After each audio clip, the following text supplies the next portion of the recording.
I've asked Councilman Ward if he will lead us in invocation, and I didn't get your name, young man. Jason is going to come up and lead us in the Pledge of Allegiance.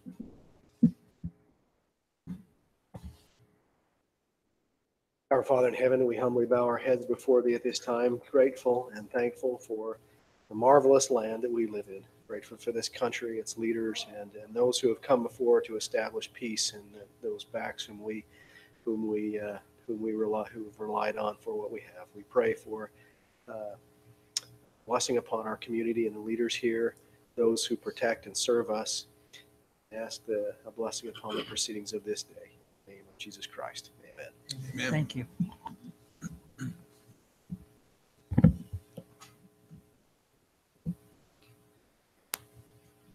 Jason, will you tell us the troop and where you're from before you lead us in the pledge? Right up here at the mic. I'm Jason MacDonald. I'm from Troop 1780 in the Washington Field Stake. All right, thank you. Audience, please stand. Please join me in the Pledge of Allegiance. I pledge allegiance to the flag of the United States of America and to the republic for which it stands, one nation, under God, indivisible, with liberty and justice for all. Thank you. Thank you very much. All right, we'll move on to item 1 of our agenda, and that is to approve the agenda for this evening. I didn't notice or note any changes that needed to be made at this time. Mayor, I'll make the motion that we approve our agenda. It looks like 13 items on it. Second. I have a motion and a second. Ward, aye. Clough, aye. Granger, aye. Belliston, aye. Turek, aye. Thank you. Announcements. I have 2 announcements. One, just a reminder to all you citizens in Washington City that the Monday after Thanksgiving is our annual Christmas in Dixie, 6 o'clock at our Veterans Park. We do tours of the Covington home. We have entertainment, hot chocolate, and donuts. So we invite you all to come and enjoy the evening. It starts at 6 o'clock. I'd also like to give a highlight of a letter that we received from our local Utah Local Governments Trust, which is the company that insures our city. And I'm on the board of directors, and we recently approved a $2 million premium relief credit to all the members that are participating in the trust. Washington City is eligible to receive $43,053. And our CEO, Steve, sent a letter and said, in our experience, one of the most effective methods in reducing losses and improving results is through the implementation of a safety program. And these programs are implemented through the city manager and our department heads to our employees. And that's a kudos to our city and our department heads and our staff and our employees for being very aware of their environments and participating in things that are safe. And we would encourage you as our citizens to participate things in your home that are safe, and in your community, in your affiliations each and every day. So congratulations, Roger and your staff. We appreciate that. So it's not a check that they give us a credit to our account. So I wanted it in 20s, but it didn't quite seem like it was going to happen that way. So any other announcements? Well, Mayor, that's a nicer letter than I've ever gotten from my insurance. You take that even in a credit, wouldn't you? Oh, yeah. Thank you. All right, item 3, declaration of abstentions and conflicts. Anything to declare at this time from the council? Okay, item 4, consent agenda. It's quite the agenda, so I'll go through each individual items.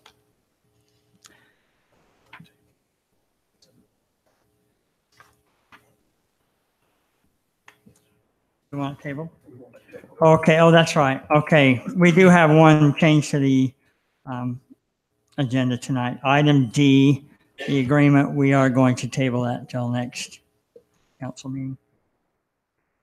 We won't vote on that. Item A on consent agenda, approval of the minutes. Consideration to approve the minutes from the city council meetings of 9/25, 10/22, 10/23, and 10/24, 2018. And the consideration to approve the board audit report for October 2018. So moved. We've got a few more on We there. still got to read them. Oh, it's. Oh, am I going to read these? Okay, we'll do that. All right, item C, alcohol licenses. Number one, consideration to approve the renewal of the following off-premise licenses: Albertsons, First Stop, Freeway Chevron, Hart's Gas and Food, Maverick, the Service Station, and Walmart. Item two, consideration to approve the renewal for the following on-premise licenses: Black Bear Diner, Coral Canyon Grill, Don Pedro's, Coral Cafe, Red Robin Gourmet Burgers, Royal Thai Cuisine, St. Helens of Washington. Item three, consideration to approve the renewal of the following on-premise recreational licenses: Coral Canyon Golf Course, Green Spring Golf Course. Item four, consideration to approve the renewal of the following bar license: Coral Cafe and Entertainment. Item five, consideration to approve new off-premise beer retailer license for Terrible Hearts Incorporated, located at 954 North Commerce Boulevard. Any questions on those? Special event. Oh, my heavens. And one more, special event. Consideration to approve a special event for the Washington City Half Marathon to be held at Sullivan Park and Staley Farm on February 2nd, 2019. Applicant, Washington City Leisure Services. Sorry about that, Ben. And F, final plat. Consideration to approve the final plat for Arroyo at Santa Hills Phase 5, located approximately Sandy Talus Drive and Sage Grouse Drive. Applicant, Brennan Holdings, number 200 LLC. And a consideration to approve final plat for Arroyo at Santa Hills Phase 6, located approximately Sage Crest Drive, Sage Grouse Drive. Applicant, again, Brennan Holdings, number 200 LLC. Sorry about that, Jim. And number 5? No, okay, I'm done with that. Stick a fork in me. Move approval of the consent agenda as deleted number D, and the rest is read by the mayor. I'll second the motion. Thank you. I have a motion and a second. Very guy. Bellis, aye. Granger, aye. Clef, aye. Ward, aye. All right, those are all approved. Thank you very much. Item 5, final plat. Consideration to approve the final plat for Rusted Hills Phase 4, located approximately Royal Drive and Black Oak Drive. Applicant, Doug Dennett.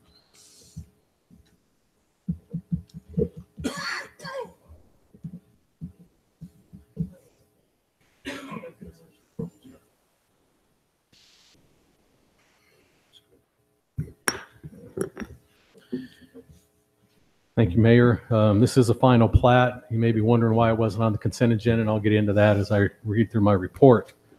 The applicant is requesting approval of the final plat. I grabbed the wrong.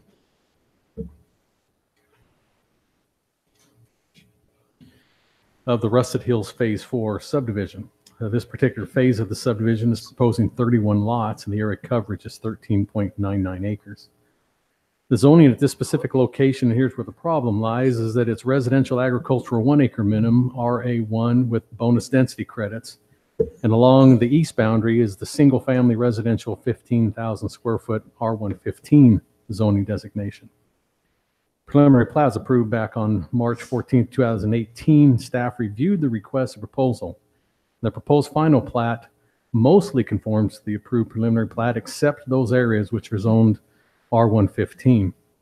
The preliminary plat showed them at 15,000 square foot or greater, but on the final plat, they are under the 15,000 foot minimum, in some cases by a few hundred, in other cases by a couple of thousand.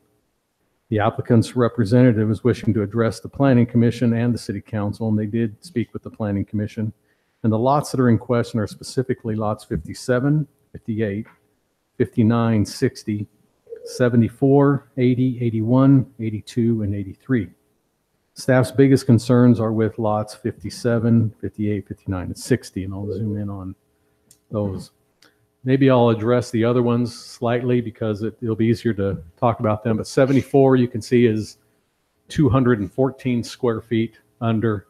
Not as concerned. Then lots 80, 81, 82, and 83, again, are around 300 square feet under. And sometimes this will happen when roads end up being laid out specifically lining up with other roads like they did to the south. We may lose a few hundred square feet now and then. Doesn't happen that often. I'm not as concerned with those particular 5, but the ones that are, as we have, you can see number 60 is 13,880. 59 is 11,426. 58 is 11,426, and 57 is 13,159.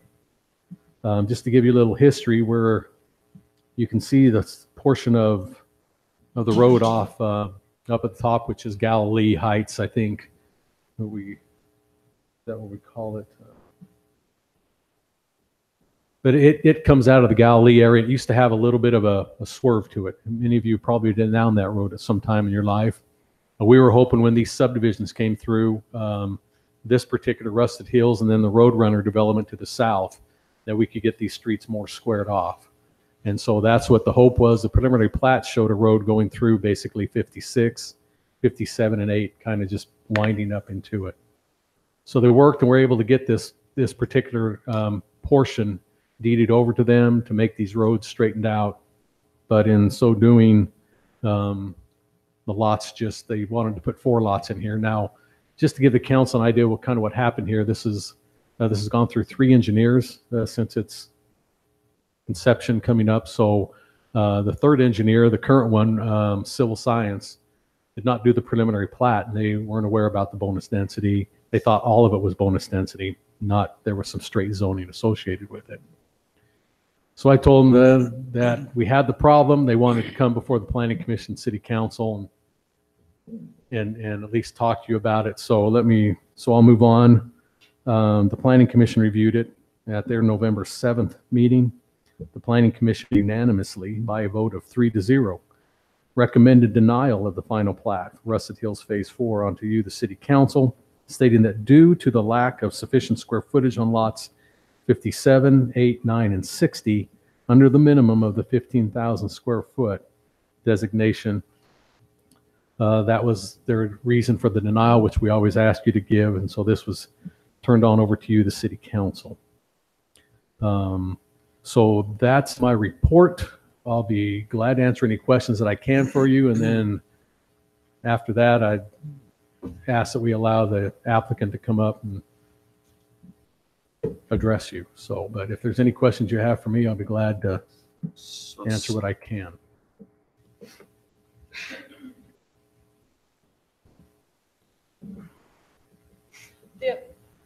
The road right here, that 25 foot, Which is a half of a city street, yes. so the other half won't be developed until Bedford develops, Yes, does that give them sufficient ingress or egress? it will. The roads will be 50-foot public roads. Does it before that rest of that's developed?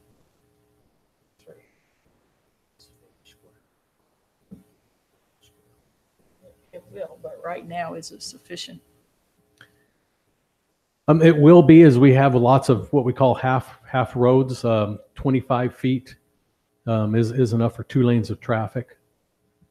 Royal Drive is a 60-foot street, and you'll have 5 extra feet on it. So the planning commission recommended denial just because of square footage. on those 4 lots was under the 15, and that's where the zoning But changes. even the other ones actually, The other ones are don't under. meet. The other ones don't meet either. so why wouldn't they recommend denial on the other one? Well, And here's the reason why I'm asking is because those lots actually are bigger than the ones that they touch to the west. And so I just curious why they would. are you talking lots 83, 83? I'm talking, 61, or 61, 62. 2, 3, and 56. yeah, let me go Yeah, back. well, that's where the zone change. That's where the zoning difference is right there. So on the right, so lots 61, 2, 63, and 56 are under the bonus density residential agricultural 1 acre. So do we have them send it through as a rezone? Well, Put it that's consistent? what I think their option is they wanted to see if you would let this go, I guess, or send them in that direction. But I think they just want to hear it from you, and then they would come back and ask for probably a rezone of that area into the RA1 and throw it into the bonus density. They can still meet all the bonus density criteria, but right now, because the zoning isn't RA1 with bonus density, they're limited on that. If it's a straight zone R115 and all of the lots fail, I don't want to say, well, it's okay because some of the lots are only a little bit failed and the other ones are a lot bit failed. I just soon send it back through a rezone because all the lots are consistent with the rest of the lots in the subdivision, the rest of the lots of the It'd neighboring probably be the subdivisions. wisest thing to do. Drew, have you got the original preliminary plat? I do. What's changed off of it to cause the problem?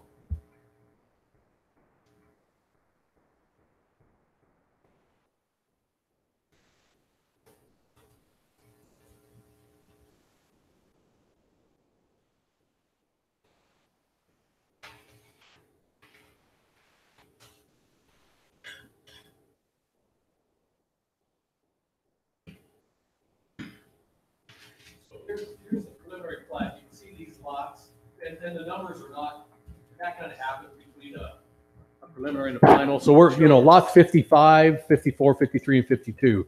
You can see they're all showing 15,000, 166, 180, 190, and 184.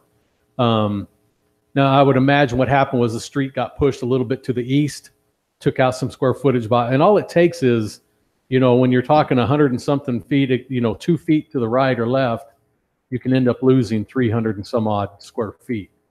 So now that's those lots. You can see that lot 48 is still okay on the preliminary and the final. Lot 49, again, it was right above 15 and it's now below it with 14 and some change. But the biggest ones again are where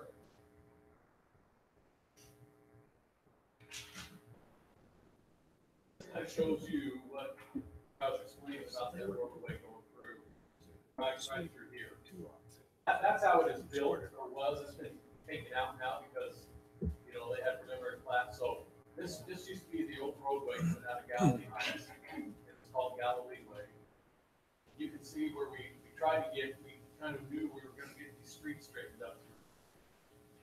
They have acquired this, so you can see there used to be a lot 50 and 51. That's what the preliminary plat approved on. Even if they had done 3 lots there instead of 4 lots, they still would fail because of the lots on that. Well, the other ones, yeah, the other ones being 80 through 83. Yeah, being a couple hundred square feet below it.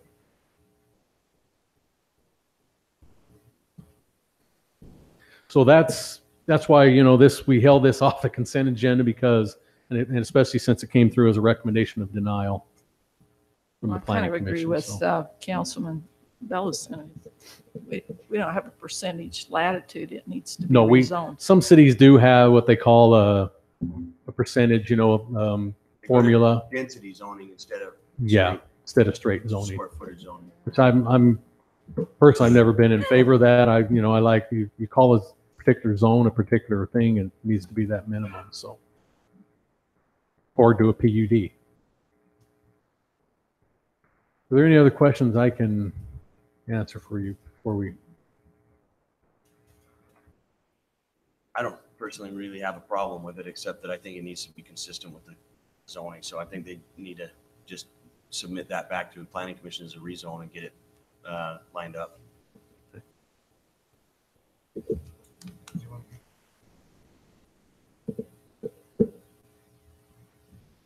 Anybody else wants to?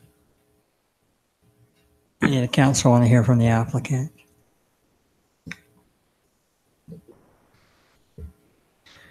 Yes or no? Is the applicant here? All right. I guess that doesn't work. Thanks for asking.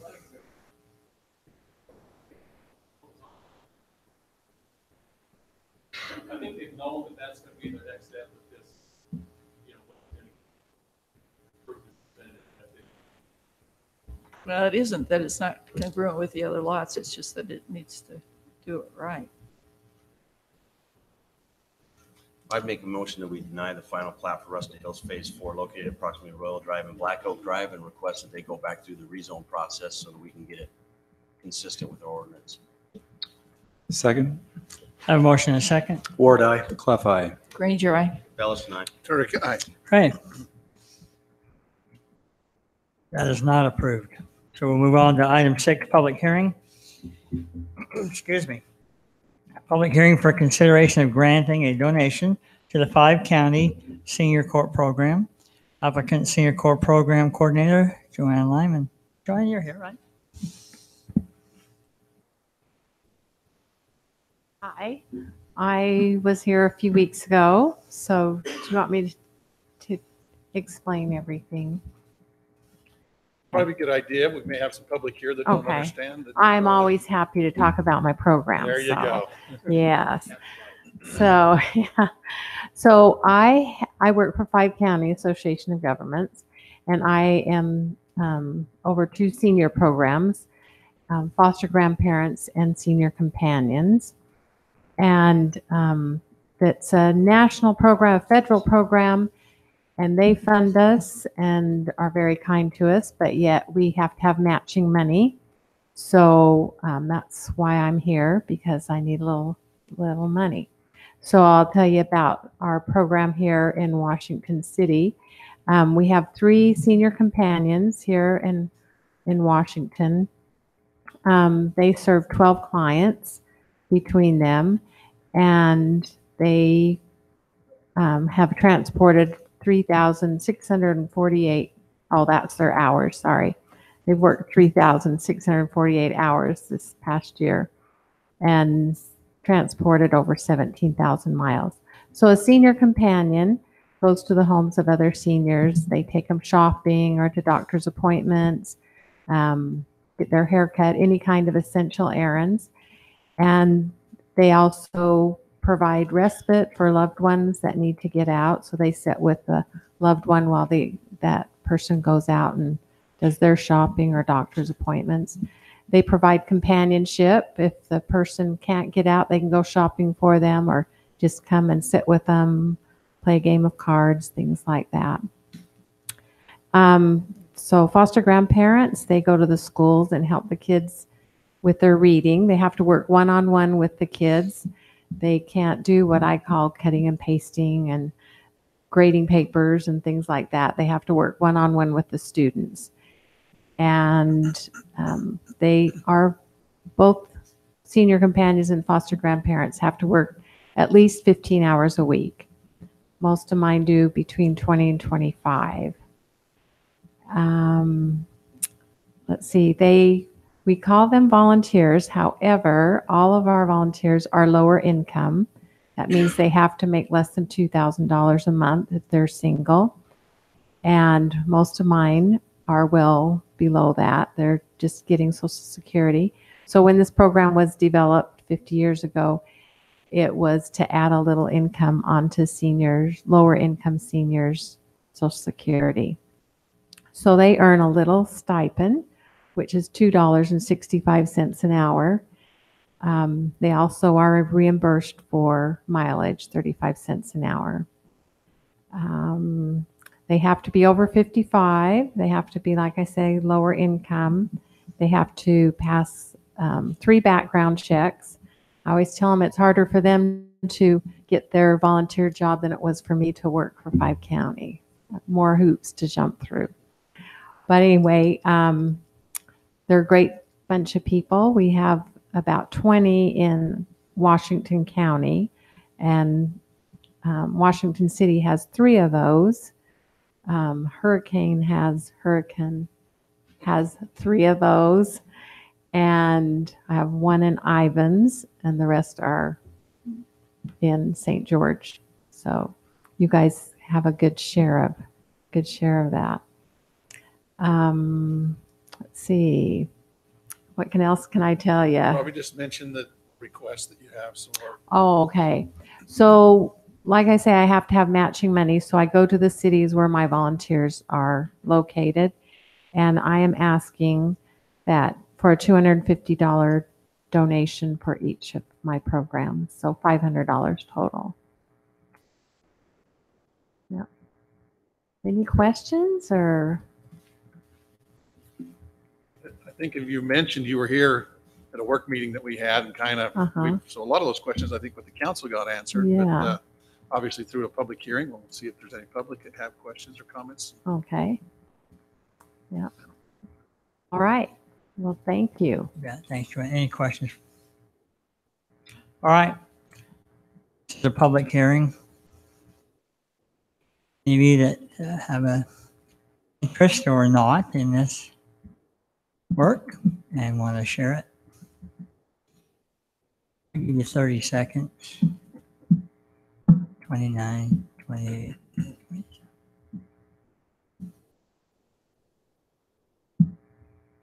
5, 4, 3, 2, 1. I'll entertain a motion to close the public hearing. So made.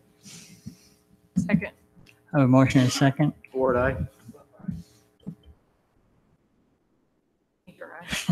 Bellis and I. Eric, aye. Thank you. All right, we'll move on to item B, consideration to approve a donation to the 5-county RSVP Senior Corps Program. Mayor, I'll make the motion that we approve a donation of $500 to our senior corps program, $250 towards each one of those programs here. I think they do a great job in our community, helping some of our older folks and also our students, so they can cover both ends of our spectrum. And I know that having had ties into the elementary school, they perform a great service up there. I've heard of very much positive that comes from that program. So I'm happy to make a motion for approval. Second. A motion and a second. Turek, aye. Bellis and I just want to say thank you to you for the time and effort you put in. They're great programs and we all benefit from it. So. Granger, I too appreciate the people that you help. Man, the background checks. My goodness, right? Clef eye. Ward, aye. Thank you, and thank you. Again, thank you for all your good work. Appreciate it. I was just about to say all that work for $500 shows type of person. You know, thanks for running that. We really appreciate that. Thank you. You're very welcome. Item C, public hearing for consideration to approve a general plan amendment request G-18-04 to change the land use designation from open space, medium high density, and medium density to industrial, located approximately Landfill Road and north end of Country Way. Applicant Plum Holdings SG LLC. Thank you, Mayor. Applicant is seeking to amend the general plan land use map. The requested area covers 55.0 acres. The current land use designations as stated here are open space, medium high density residential, and medium density residential. The applicant seeking to approve this for the land use change to industrial. Request will be for the purpose and the possibility to develop the area into future industrial uses and projects. The surrounding general plan land use designations are industrial to the north, open space and medium density residential to the west, medium and medium high density residential and open space to the south, and finally open space and medium high density residential to the east. This is a very confusing, mixed up area, as you can tell. The surrounding zoning is Washington County to the north and south, and it's very close to the landfill, just so you know it's out real close there. It is open space to the east and heavy industrial and open space to the west. The applicant's wishing to amend the parcel again in hopes of future industrial developments here. The industrial designation allows for business park, low industrial, and it should be light industrial, I'm sorry, and heavy, and that's sitting there, low industrial, what's that? Light industrial and heavy industrial zoning districts. Staff finds that the request could be appropriate due to the adjoining properties to the north and west, which of course is the existing landfill and a private landfill respectively, plus the fact that there is also a large sand and gravel operation to the property taking place on the south. The Planning Commission reviewed the request at their October 17th meeting. Planning Commission unanimously recommended approval for the proposed G-18-04 application to amend the general plan land use as outlined above and shown in your exhibit attached in your packet. The Planning Commission in their motion requested that the applicant provide a more clear exhibit showing the designated hillside protection area and the open space that will be left, open space for development purposes. And that's what that green particular area is. Now, I did notice they left out a word. It should have proposed, not just space, but open space. And that's where the hillside comes in. They want to just leave that. They never planned on touching it. So we had them fix up their exhibit, and that's what those green areas are to be left in that open space area. But the rest. Is this all on the east side of Landfill Road? Yes, east, southeast. You can show kind it of, to us? yeah.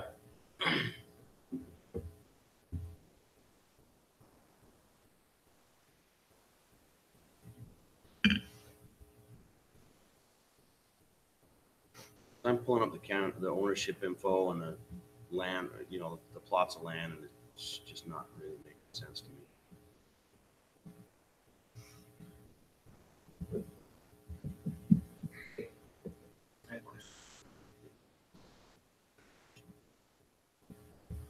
Okay, I'm just going to highlight kind of the triangle area and in the, it's portions of this particular piece, but let me try to shrink that down a little bit. Because of that box, if I close the box out, I lose the blue. Right. But So that's what I have pulled up. but toy. The exhibit just looks like it's a different parcel to me. Yeah, so the triangle area is right here and it goes up like this.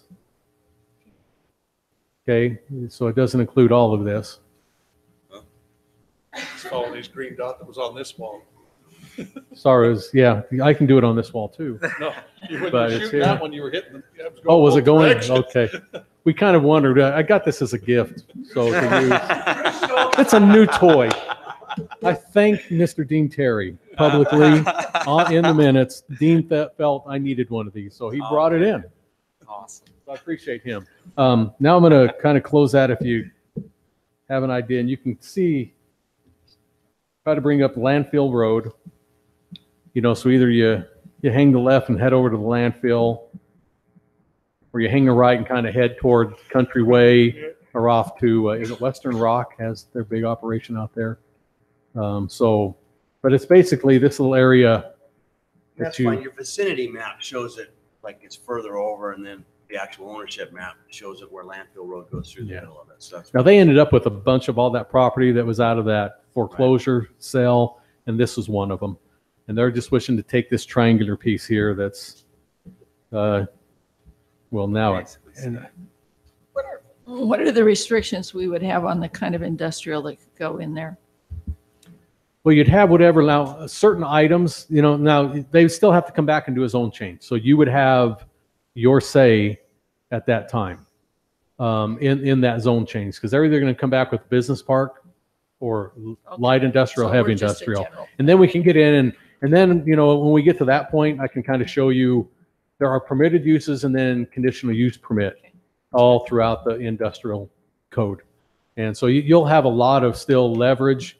But again, I really like this because of where it's already out by the landfill and by a big sand and gravel operation. I don't know why the medium density and all that was, there was some pipe dreams from the original owner and developer before I even started working here 12 years ago, why this got all put in those medium and, those residential densities, et cetera, because he came in and asked for that as he was purchasing all that land. And it just never came to fruition. So that's why we're kind of here tonight, kind of taking that back and putting it in probably a more usable designation of industrial out there. So It is a refreshing thing to see industrial being requested. I haven't heard that in a long time, and I really like how it kind of flows together. When you had on the other one, I can see where it's connected to the other side of the property. There's kind of a little connecting property. It looks like that's just going to be opened up for more than likely a road to connect the properties later on, because I know we're avoiding the hillsides and leaving them as open space. is the intent to kind of keep that as an open road? Because that's what I'm trying to understand about the property. Which road are you? Basically, Is it the road on the angle or? Yes, one on the angle going up towards Countryway Yeah. or Landfill Road? No. Forgive me. What I'm saying is away from the main road, going back to the interior.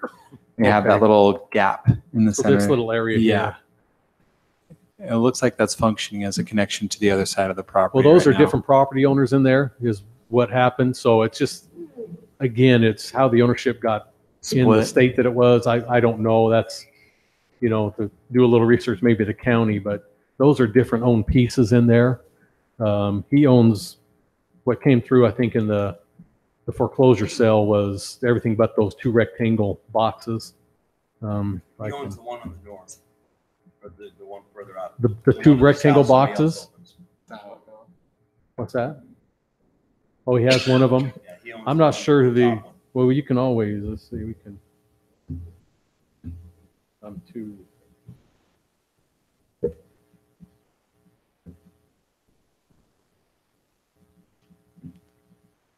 Yes, it doesn't want me to take that one. That one Plum owns. Okay, the one on the south then, it's not popping up. So I don't know what's, Popped up on mine. well, I'm trying to just bring up the ownership down here. It's owned by Oh, is it on there? CST Ventures. Okay. And I don't know who that would be, so. I think I'm just curious. It just interesting to understand. Trying to see how they trying to keep accesses or something in there. So I have no other concerns. But again, as things develop, we'll have our say in how those things connect through, so. CST Ventures.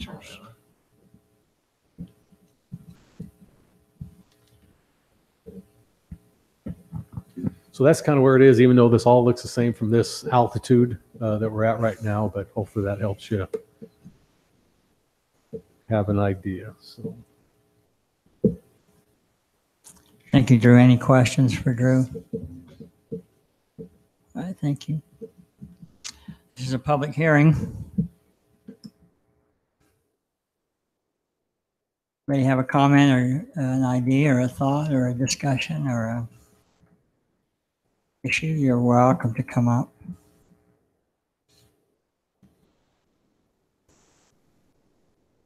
Thirty more seconds.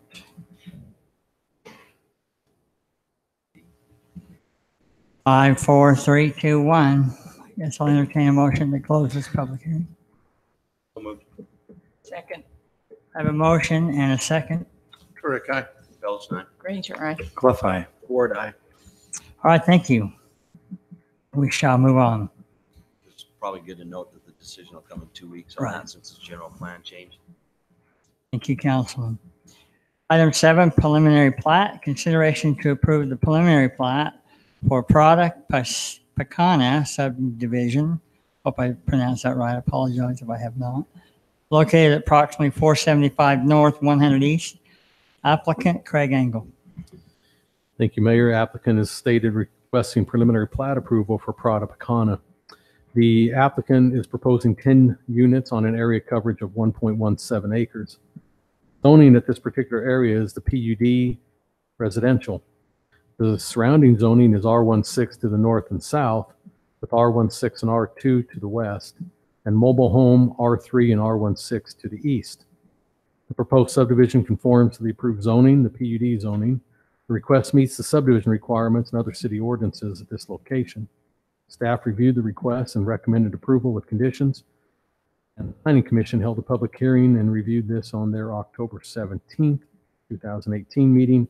The Planning Commission unanimously recommended approval of the preliminary plat for Prada Pecana subdivision onto the City Council based on the findings subject to the conditions, and they're the standard 11 conditions that we have for preliminary plats. So I'll be glad to answer any questions. I know this looks like a kindergartner got with a black pen and just went, but all those lines mean something on this particular plat. When did So we approve the PUD on this? It was it was a 18 while months ago or so. Yeah, and they got an extension, on it through the Planning Commission.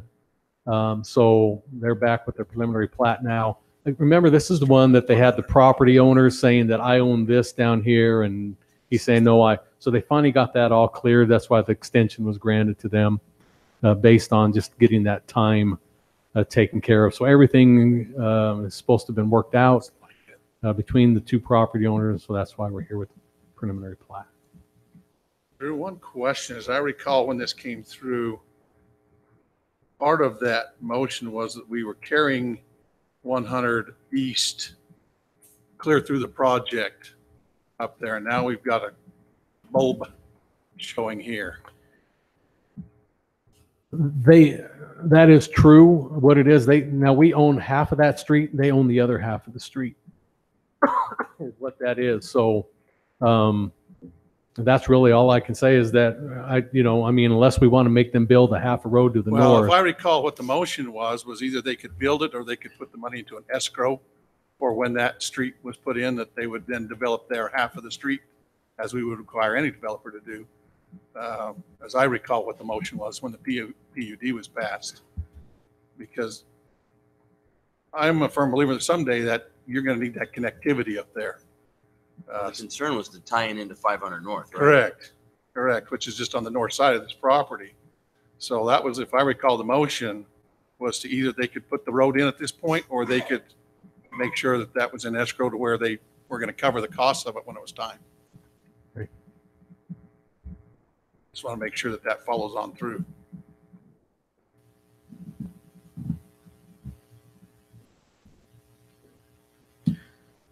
Now and that's because 500 can only come from the west. We're never going to bring it from the east. Well, you could. Yeah, you could, but I think there's a trailer park that's right there. No, that's from the east. But see, 500, it's still platted through there. 500 comes through that trailer park at this point. I think we might have given that right up. At the edge of the property. That's where the big discussion was, is because they vacated the bottom end of that. That's where those property owners were having their disagreement, was over the old 500 north coming through there.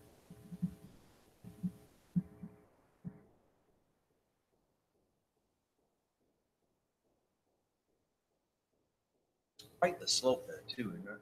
Yeah. There's a little bit there. Actually, that road used to tie clear through. That used to tie clear up into that trailer court. That trailer court used to access out. That was their back access that was down through there. I don't know why it ever got vacated and what happened with it, because it wasn't being used, but it was never paved. It was a dirt road like most of those roads were. You had to invest when you went, but yeah, you could go up and down it.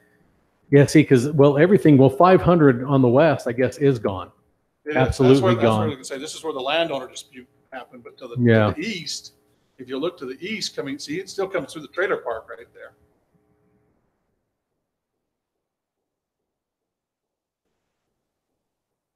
That's my concern, is someday you're going to need that connectivity, and so we need to preserve that.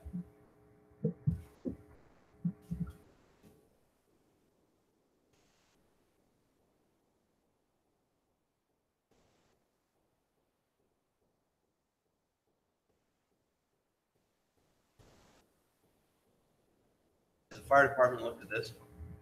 Yes.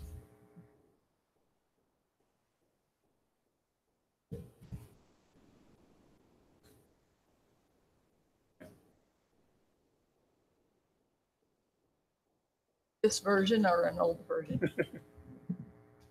Yeah. This one? If it went to a T intersection with a road heading straight through, would it function or not? It probably doesn't function without that roundabout. Come on up to the mic, Chief.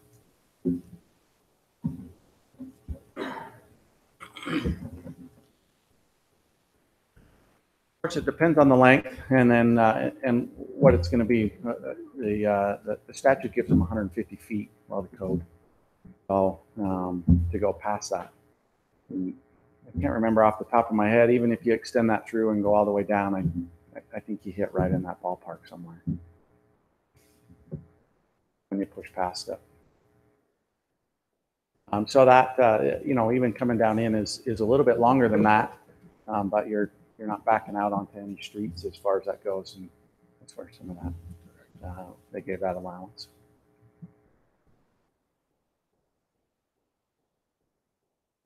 So that half of the roadway, it's not even pulling up on the county record. Well, I was gonna say, what happened is that's been vacated. That's why it's been vacated at this point, and that's what we were saying, is you're gonna need that connectivity, so this half will get it here, the other half belongs to the landowner adjacent to you, which is, I think, the owner of the trailer park at this point. I'm not positive of that, but I believe that's who owns it. Yeah. Yeah, see, at one time, the city gave up that portion too to this particular property, but they Correct. left this one. I remember when we looked at that, is that still Washington City? That's still Washington City. So we still own half that road, but we don't have the other half. It's the thing I have a hard time with, without knowing the history of it. Why, I mean, the city council vacated it for a reason and entitled it Yeah, to somebody's private property.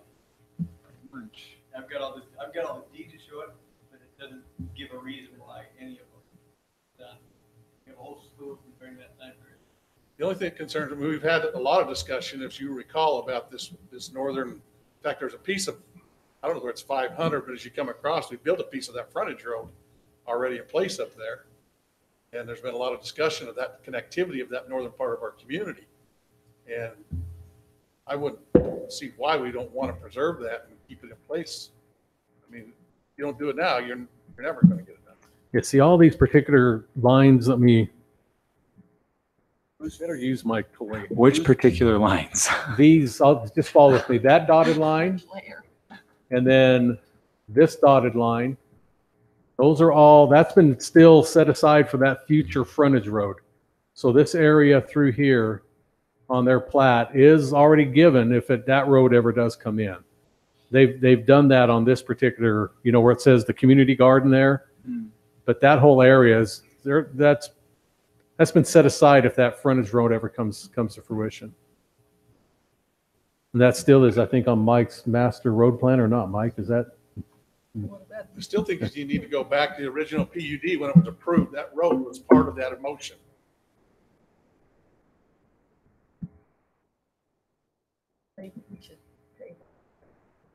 Well, You just make it a personally, condition just is need what to you keep the road just in do. place. That's my So, personal yeah. opinion. Otherwise, the day comes back, you turn around and buy it back. Yes. You get the same problem north of that too, though. Well, no, because you hit 500 at the end of this property line, so where your 500 comes in. No, I mean, right, but moving north of that, you've got one property owner that has everything west, and then another one has half the roadway heading up that. I don't know who 4 Masters is. Yeah, see, this portion of 500 North won't be a full, That's part of that. won't be a full city street because it's already been given up, that particular sliver. Well, it's functioning today as a city street. What it does, accesses into those trailer parks. Yeah, it's almost like a private drive into the trailer park. Correct. But they say the day was that used to come off the backside and come right down. Most of those people, Yeah, there's a whole trail there. yeah, there's actually used to be a road.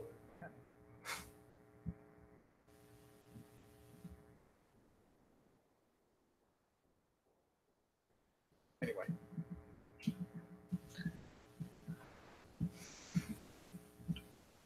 I'm fine tabling it. Is it just a table on the grounds that it doesn't I have? get a little frustrated when that was part of our motion and then we don't get this back as part of, anyway. Simply tabling on the grounds that it doesn't have all points that were considered within the original That's motion? exactly, that was part of the PUD. That's what I'm saying. Okay.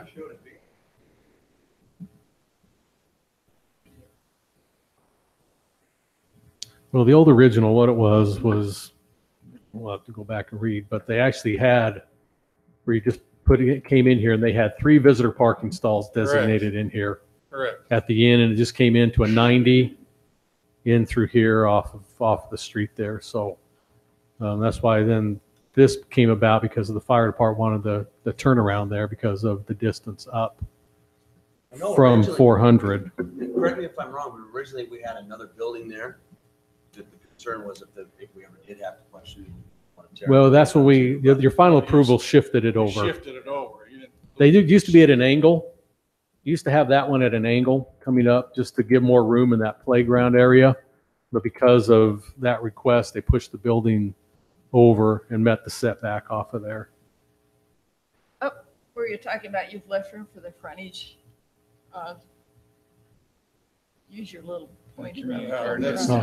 Yeah, this is actually going to be, On the the west wall and side. everything's there, but if it comes through, basically they didn't build any structures there that would have to come out if that frontage road comes through. It's still going to be part of this project for all intents and purposes unless the frontage road Well, comes it in. looks like it takes off part of that corner on the But left. yeah, if it came through, but right now that's going to be all walled in. That wall's going to come around that. So if that road comes, then obviously the wall would come out and that road through. But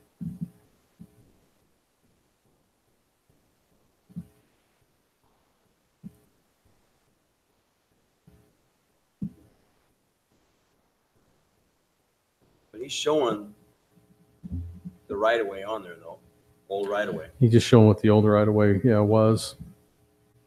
like I said, I don't have a problem with if it's not built now. I just want to make sure we preserve that gets, whether we get it deeded to the city as part of a project, whether it goes into escrow, like we would a normal developer would build his piece of that road. I mean, that's, right now, I don't see the need for the road to be built there because it doesn't punch clear through, but at least the right of way, in my opinion, does need to be preserved, if nothing else. And I'd like to see the construction costs get escrowed out, so that doesn't come out of the rest of the citizens' pocket to build a road that a developer should have built when he built in there.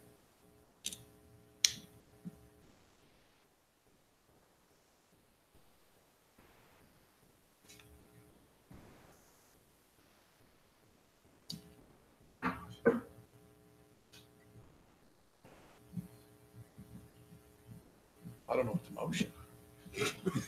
I mean, the original PUD, I mean, that's what I would like the motion to be, is what the original PUD was. Well, we can table it or deny it. I'd rather table it.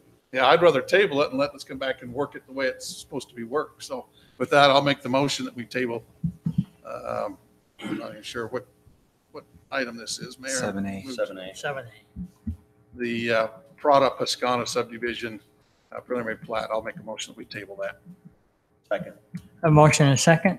So are we going to ask staff to go pull that up in the meantime and clarify for us what the original PUD was ruled on? It should probably accompany the the current application, since that's part of the zone.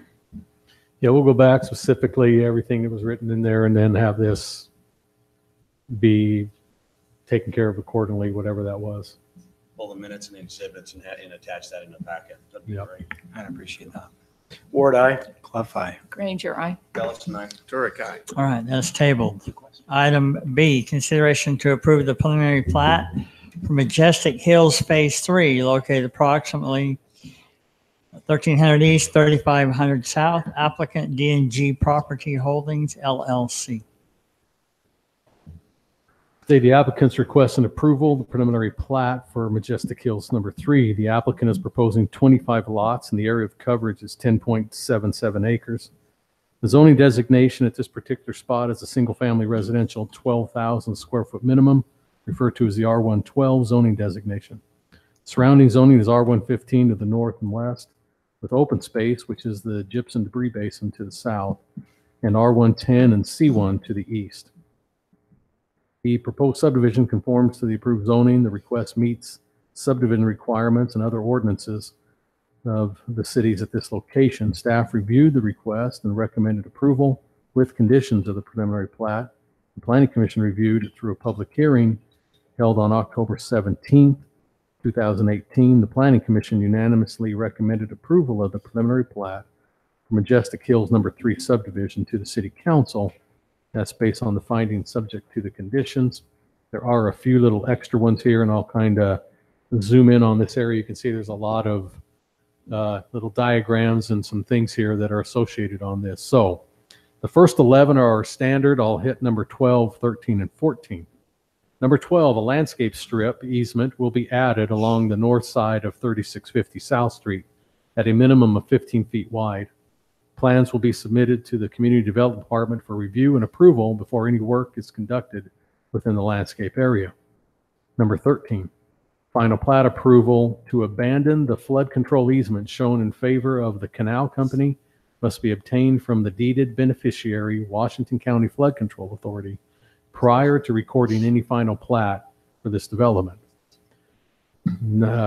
Condition number 14, lots 32 and 33, as shown in the other phases here, this is these two that I've zoomed in on, cannot be platted or built upon until a LOMAR, which stands for Letter of Map Revision, has been submitted and approved by FEMA, removing all areas of these lots, including 3650 South roadway, from the floodplain. So now those things were being taken care of or running through the process as this plat's been going through. The subdivision that's to the west of this has the same scenario. That's all been put in there because of that gypsum debris basin. So they've been going through that authority. I don't know if Mike has any updates or knows anything about it. Probably Lester would, but that's why we put the conditions on, knowing that this was being worked through. And do you have any update, Mike? They did? Okay. And so they're going through that, the floodplain control authority to get all that taken care of. What did you say? I didn't hear. Mike. He said it's being worked. It's being worked through, yeah. I think what's happening is that George, like the canal company, trying to get it deeded over to the canal authority, to our authority, which would put us, city, and the part of it as the authority in charge of just making that decision. So until it gets back into the flood authority, I think nothing we can do right now. That's why I think Drew worded it that way. Okay. Thank you. So you don't see any problems with having it preliminary platted, as long as it just doesn't final plat until that's done. That's why So we put the obviously- condition in here that cover us, just saying, yeah, we gave you that, but you had to take care of these things. They even have it on their preliminary plat. These are the areas that, you know, you can see with these legends on here that show where that falls. And so the conditions state you got to take care of this before you can final plat it. So I would think that we wouldn't have any situation with that. So.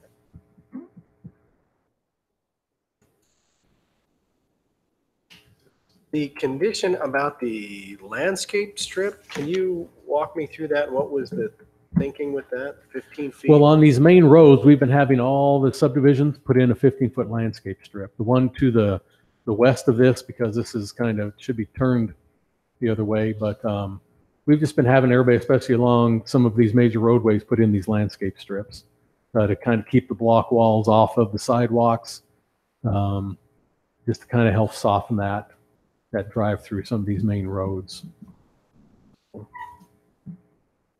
Hope that answers. It's just something we've been requiring a lot of them just to do.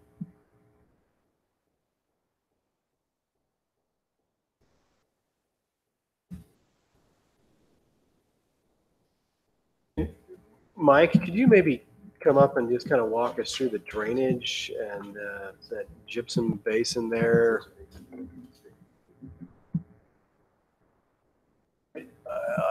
I guess, and maybe, I don't know, we probably ought to have you just take us to a Google Maps on that to see how that water is going to flow in there and who owns what.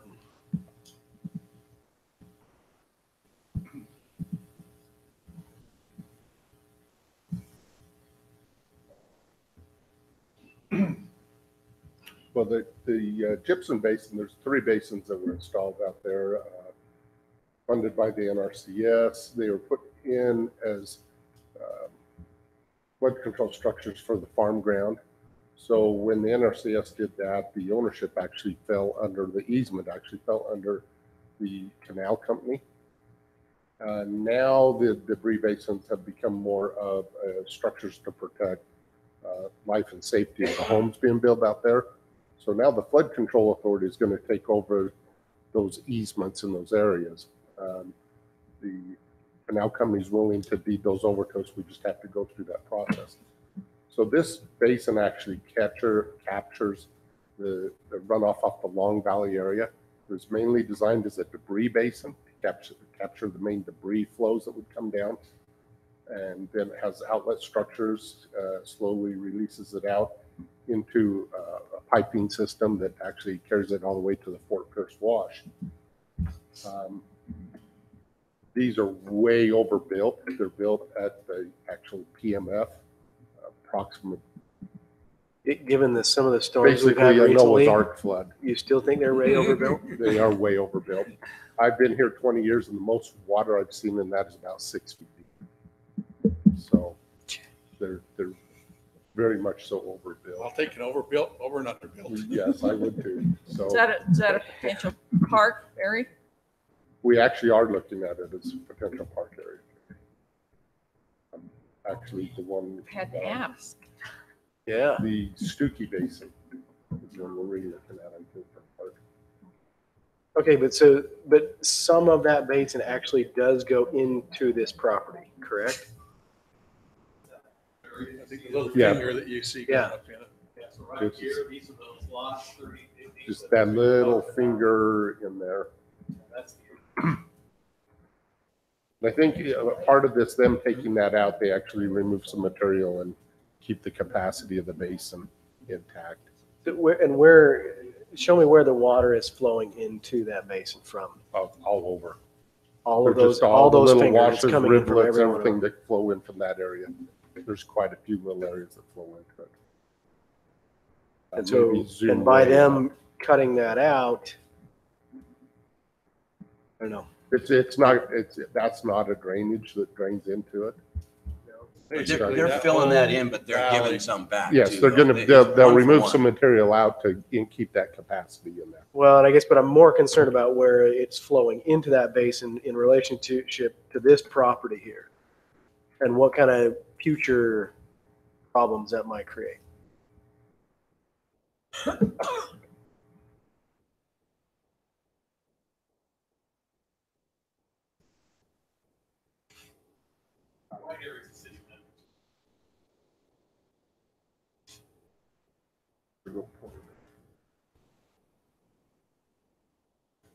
So I guess I'll do this one here. So this drainage area comes all the way up through here and follows this ridge line down and all the way through here. We actually pull overflow off of the Warner Basin actually comes down, and there's a channel that follows the Southern Parkway and crosses over. So it's this whole area here that drains. That's the drainage basin in that basin. I'd say maybe the larger areas that are coming through, there's a large area right here where it's a crossing underneath the Southern Parkway. There's a fairly substantial wash that follows down, I believe it's this side of the parkway and crosses over. And then just some minor stuff coming maybe off of this area here and flowing down. Well, so that area where it's a little finger like that just makes me think that there is water. Now, it's just, It's been a pathway for water in the no, past. that is actually an elevation. All that line is the base elevation for the basin itself. They've just taken that and followed a line around and followed that contour line all the way around. And that makes sense to me. It just still, when stuff has a finger-like elevation, it's usually because of a Well, water flow. Well, and there is, in that whole area there is drainage that has come down to it, but we deal with that with the developments. So they'll put in their drainage, they put in their detention, and they will possibly even drain into this one with their Yeah, development. Mike, don't you think that this basin will get a heavier drainage as Long Valley develops out and the asphalt becomes up there rather than dirt? No, because we require all new development to detain flows. Yeah, it So- detains, but it's got to go somewhere eventually. Right, but this also detains flows and slow releases it out as well. Yeah, but So- does that eventually, even though it's detained, it will eventually end up down in here. It will, but it would have eventually ended up in there anyway. That's what I'm saying, but because it's now asphalt, you're going to have a higher runoff than dirt. Dirt absorbs. Well, but we require them to detain those flows. Okay. So it will slowly release out over a longer period of time, but this basin here will also release out. So theoretically, yeah, maybe it might raise it a little bit, but theoretically, it will maintain this basin at the level it's always been.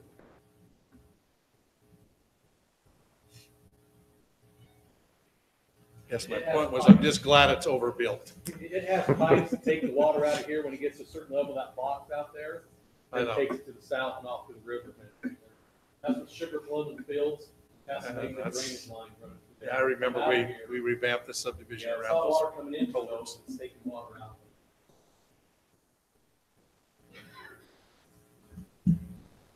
Yeah, just to let you know, especially when council boards, that we've already preliminary platted up in here. These guys are working on there, so that's going to take, some of this coming down if you're worried about this, because it looks like it might be an inlet, but it'll all be taken. So I'll have to shift my worries to those folks. Well, it'll all be put in like we just talked about, through basins, et cetera, and then put in street pipes, storm water, et cetera. Mayor, I'm ready to make a motion if you are ready to take one. I'm ready. Unless there's no other questions from the council or to Drew or to Mike. Thank you. Mayor, I make a motion that we approve the preliminary plat for Majestic Hills Phase 3 located approximately 1300 east and 3500 south with the conditions that have been placed on it by the staff and planning commission. I have a motion. Do I have a second? Second, I have a motion and I have a second. Turek, aye. Allison, aye. Granger, aye. Clough, aye. Word aye. All right, thank you. That is approved. Move on to item C. Consideration to approve the preliminary plat for Magnolia Grove Estates located approximately 2930 south, 20 east. Thank you, Mayor. Again, a preliminary plat request for Magnolia Grove Estates. This applicant is proposing 6 lots and the area coverage is 9.27 acres. The zoning at this particular location is a residential agricultural half-acre minimum, or the RA half. The surrounding zoning is RA half to the north, south, and east, and RA1, residential agricultural 1 acre to the west. The proposed subdivision conforms to the approved zoning. The request meets the subdivision requirements. Other ordinances at this particular location. Staff's reviewed the request and recommends approval with conditions. The Planning Commission held a public hearing at their October 17, 2018 meeting, and they unanimously recommended approval of the preliminary plat for Magnolia Grove Estates subdivision onto you, the City Council.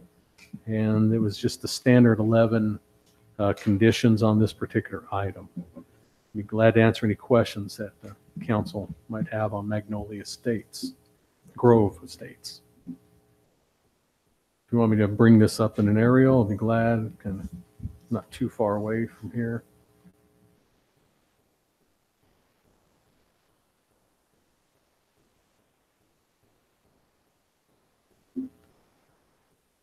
So basically, this property has some roping, equestrian, not roping, it's just equestrian built to it. You can see in that south part, that'll all be going away.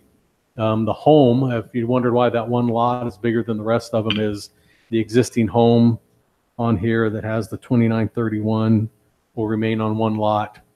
A particular individual picked this up for sale and wants to then make 5 other lots and then keep the home that he has there. So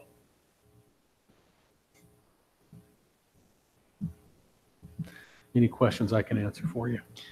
I appreciate people coming out and let us understand the history on this, talking about drainage and issues with walls and walkways and everything.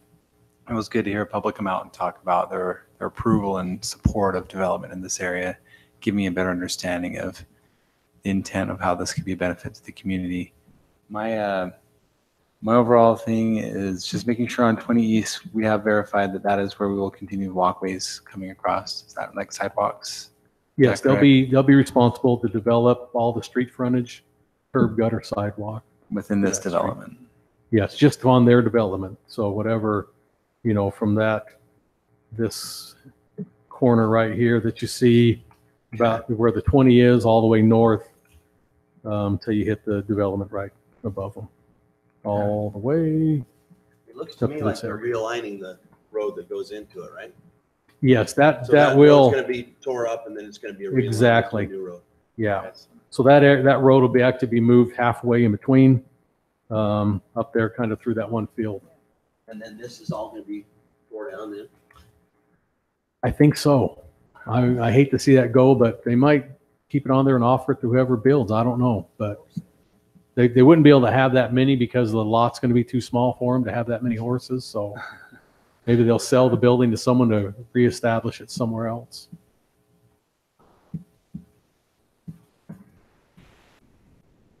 You are allowed horse property, but you're based on how much room you have. And so with these lots all making 6 of them now, the number of horses will be less and less. They would just break them up in between all the lots. That's The central equestrian area. Thank you.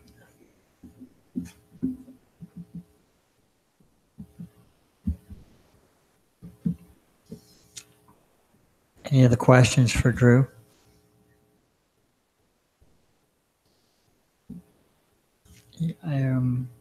Anybody ready for a motion? I'll go ahead and make a motion that we approve the preliminary plat for Magnolia Grove Estates located approximately 2930 South 20 East with the conditions that have been set by staff and planning commission. I'll second the motion. I have a motion and a second. Ward, aye. Clough, aye. Granger, aye. Bellis tonight. Burke, aye. Thank you. That is approved. Move on to item 8, ordinances. Item A, continuation of the consideration to approve an ordinance for zoning change request Z-18-14 to change zoning designation from RA2 residential agricultural 2-acre lots to PUDR and PUDC plan unit development residential and commercial located approximately 600 north, 1100 east. Applicant Kendall Turner. Well, we sent you 2 updated exhibits that we got into us yesterday. So sorry it took a while, but we did get them to you, and I'll kind of bring them up. So here is the newly updated area out here, and then we'll get to the other exhibit I think that we were asking to see. This is just from the overhead view. So you see that hard black line right at the edge of the parking lot between the public road that's set back a little bit. That's actually where those big cement blocks are going to go. And so just to give you a frame, so it's going to be a landscape strip off of the street to curb the gutter. Then you'll come over and then you'll go up, whatever, to make those level up there with those Elevations the big work. 2x2 by Blocks. 4 concrete blocks, I guess. So just want to give you a reference, and then we'll go to this kind of a exhibit they wanted to give you to see that now. Or sometimes with all the different colors. It is coming. There we go. So here's a sample of it. It's going to be basically a block wall. It's going to have that kind of brownish, I can't remember what they call that natural color that we see here, kind of regular cinder block, concrete blocks. And then that darker one is the split face that they will have. And so that's kind of the wall design. It's going to be around the RV park and up there behind, in between the commercial and the townhomes. So, but from the street view, here's kind of how that road at the angle, you can kind of see those white rectangles, of course, are those big concrete blocks we talked about. Landscaping will be on the street, the same level as the street, curb, gutter, and sidewalk. So that's kind of just from that view. And then they've kind of given you an idea just from back on the street. I hope that's what you were kind of looking for, Councilman Turek, on what it was going to kind of look like and how that was going to be accomplished there. So that's on one area. And Sorry, this so is can you go, while you're at that last view, can you go back to that one? this one. So yeah, the block, help me understand why the blocks continue to go down, but the wall doesn't. Am I forgetting how that works? Yeah, because that's going to be a retaining wall up there. Yeah. And so the street drops. That's what the bottom here. I'll just come over here. The street's running down, so they're going to build this up where it's level up here. Well, but isn't the RV park behind that? Shouldn't the wall continue to go down to the whole? This next view. This view's on the north end. Oh, okay, thank you. And then here's your, and then what the area you were asking for is on the south end, and the RV park's behind that wall. Does that help? And this is like where the retaining, you can see the retaining pond. That's all behind this particular wall right here. Okay. Or it's this one. I think where But that, as I was looking at it, it kind of goes through there. So that's what you will see. And again, the RV park's behind. I think it's the one on the top. Drew, what's the spacing on those trees? 20-foot panels. He said it's 40 Saying feet. Ken. 40 feet. That's 40 okay. feet. I think that's way too far personally. Well, you do have now this is just their rendition. I'm going to go to, because they did put it as part of their exhibit. Let me go out of this one real quick. And I'm going to bring this guy up.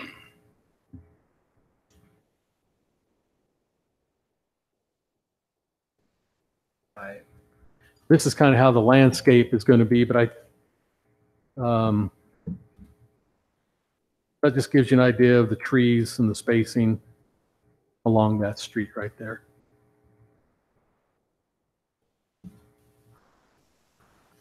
So you're saying that detention basin is going to be behind the wall? Yes. It'll be, the only way you'll see it is if you're inside the RV park in the way, because, you know, you have a 6-foot block wall. That's what that hard, dark black line is also a 6-foot high wall. And then it takes that 90 and then up all the way to the entrance there. Everything's being accessed, if I recall, off of this bulb, right? Coming off into that cul-de-sac. Yes. That's your entrance Yeah. in. Now, is that going to be walled other than where the entrance is? That looks like that's what they're showing. So there will be probably a gate. You could see an in gate and an out gate. Yeah. So in between the gates will be In between block it'll be wall. walled, so you'll be block walled, everything other than what's gated. Right. That's what it's showing there. So, and again, then that block wall picks up behind the townhomes. That hard black line you see with the dash in it is a 6-foot high block wall as well. So Drew, I can't even pull it up. My iPad keeps crashing every time I try to pull Yeah, it up. I did the same thing. Did you just hit your refresh real quick? No, Maybe it's not a refresh. I think some of the files are just Oh, okay. giving us Yeah, just- grief Luckily, for- mine's for an working older okay. iPad. And it's sitting and spinning. I had mine up and it went down.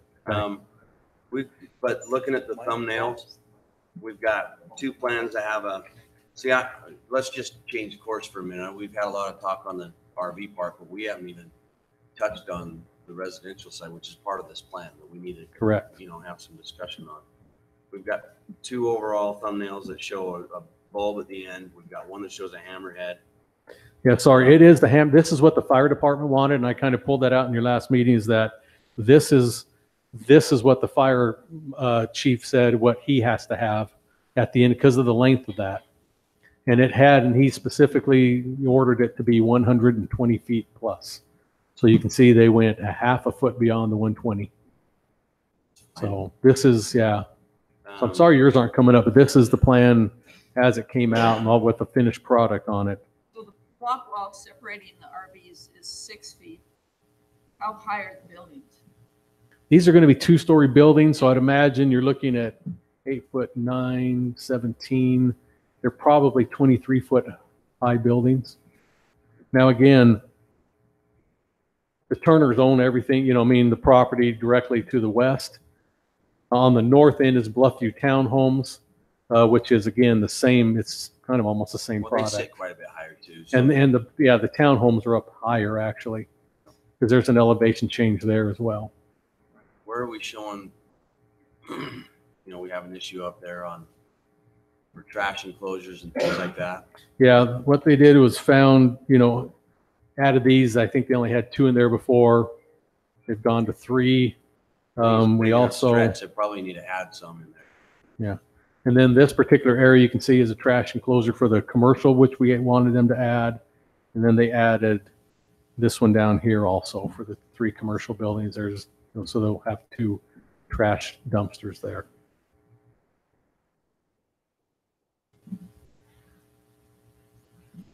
Now, again, when this comes in, we always have them go through when we start getting these projects.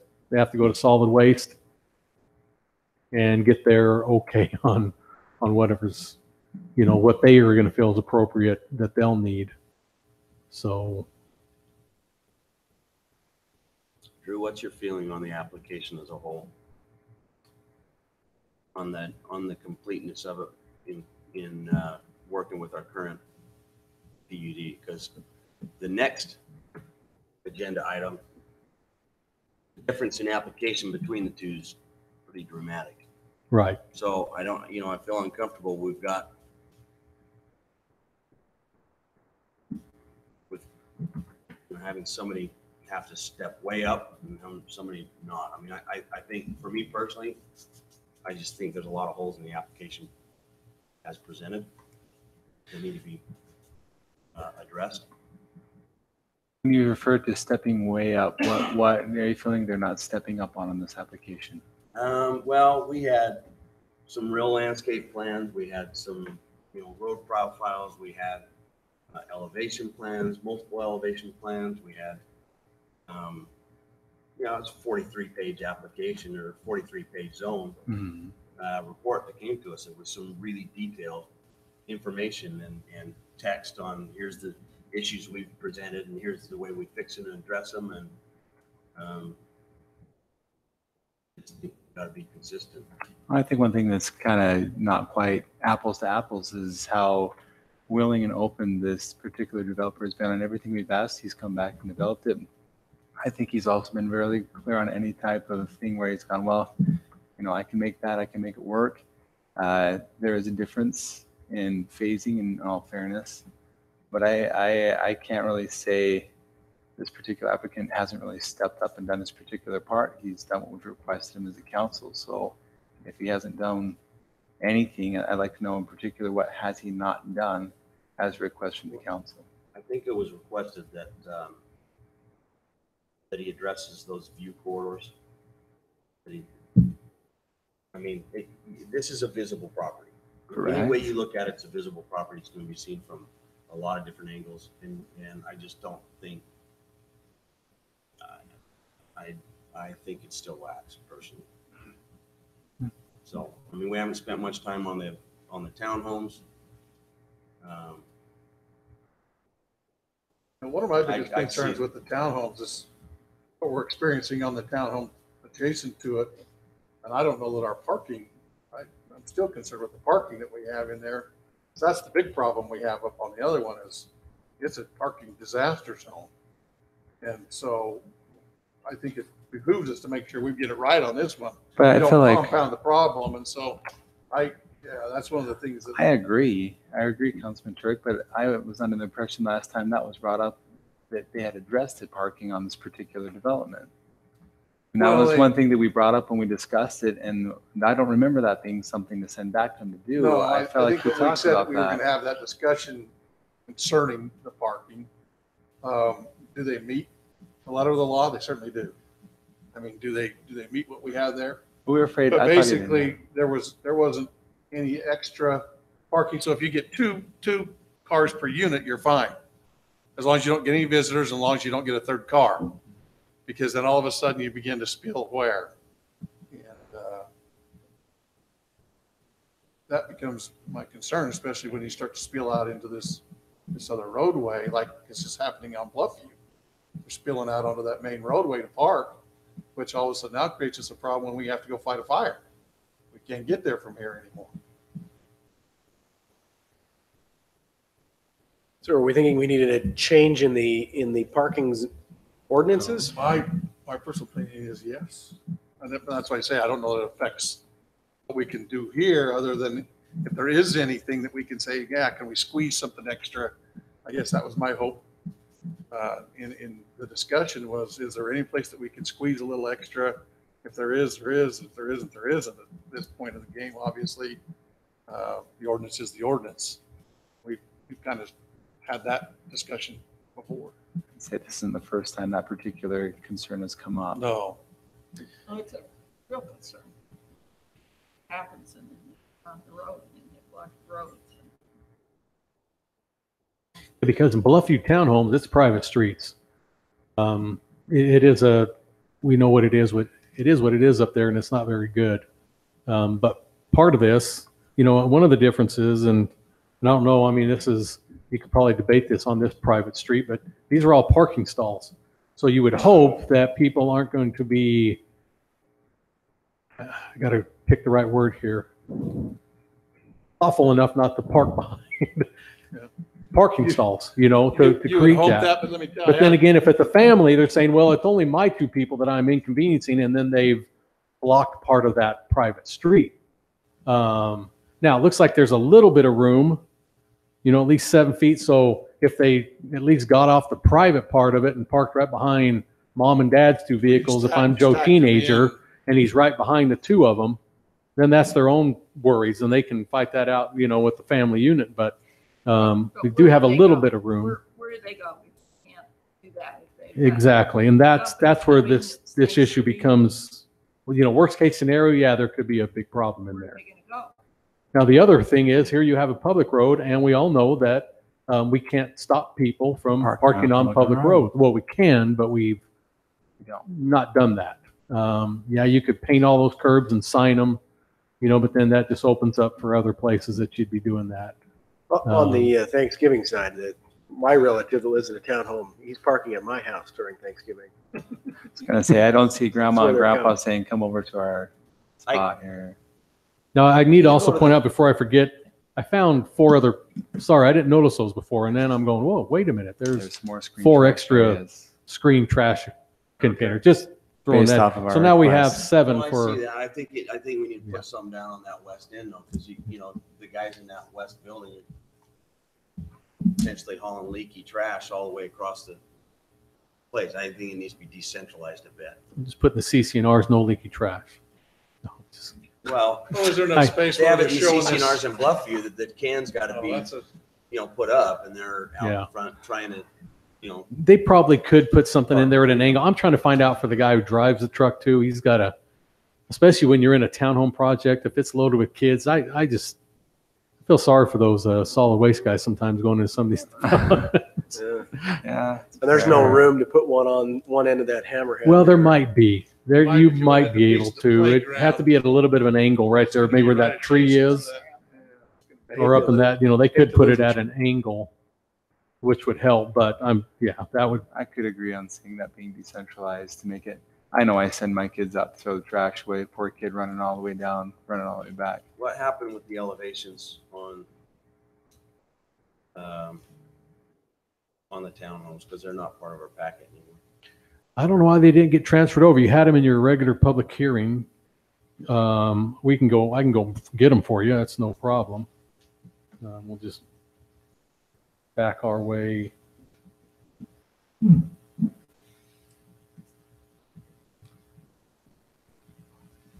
Now we were in a 2-week holding period from this was the 1st of October.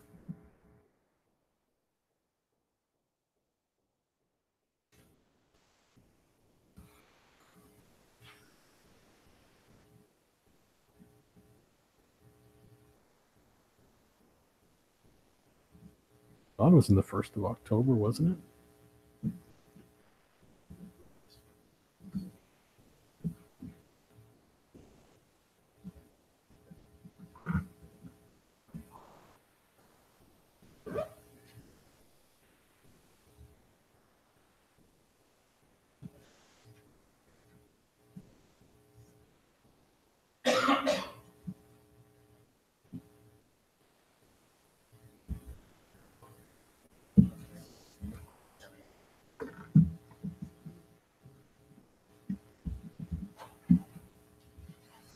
This is.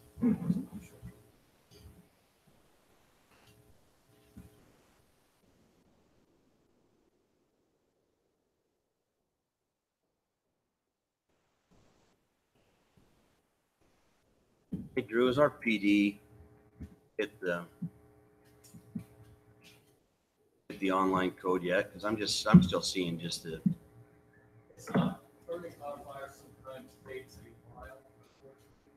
Okay.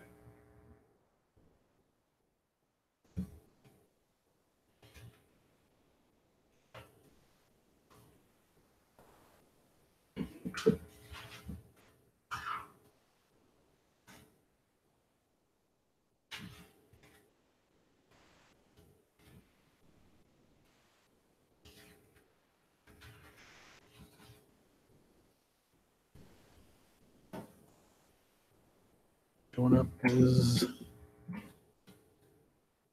Oh, back in time here on a calendar. This was the 14th. It should have been in 10. I know, and that's why, but that was after a 2-week holding period. So it should have been 4 weeks ago. It should be in Said it was here. table. No, that's when they had the vote, but the original stuff, but your 1024 is not showing up in here.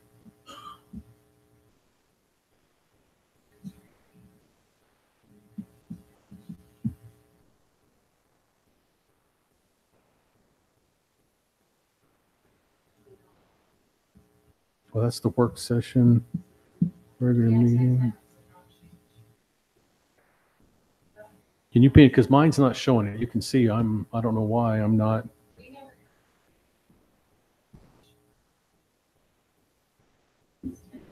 That may have been the case.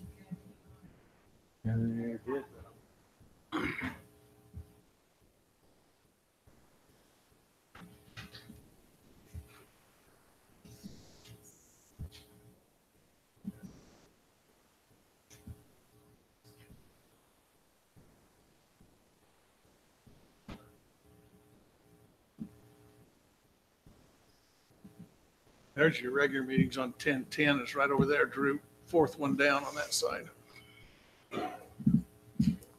That may not have you.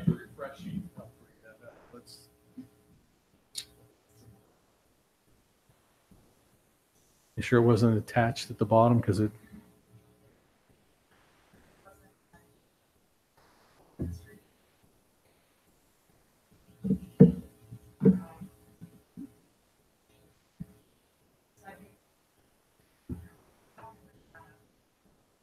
And if they got put on Elmo, they should be in the file.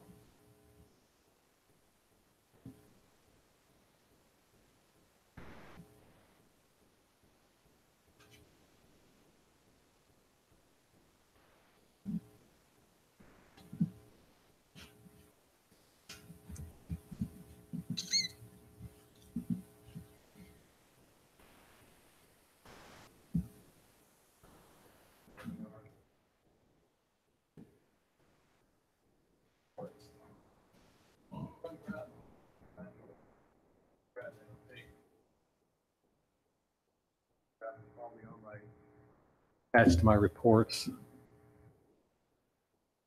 They were pretty stark, plain, simple. I don't think you're going to gain much from. And if I recall, No, there I were 2 and remember. 3 bedroom, if I recall right? Yes.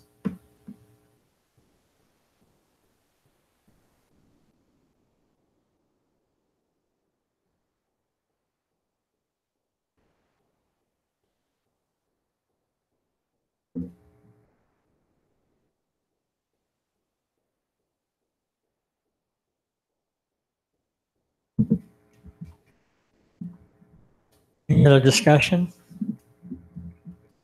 Does that bring up a concern? You Been don't any see other those, changes Council? on the roads going on down to Telegraph? Has there been any other adjustments made to that road? No, we just had to decide on what that footage is going to be, and then they'll just have to get that as part of their development plans, is to get that through Public Works. There's different numbers, and we probably want to, as part of this, if you're going to prove this, I would definitely come up with a hard number of what's going to have to be done down there, accepted by the Public Works Department. In fact, that might be one of my conditions anyway. I just did.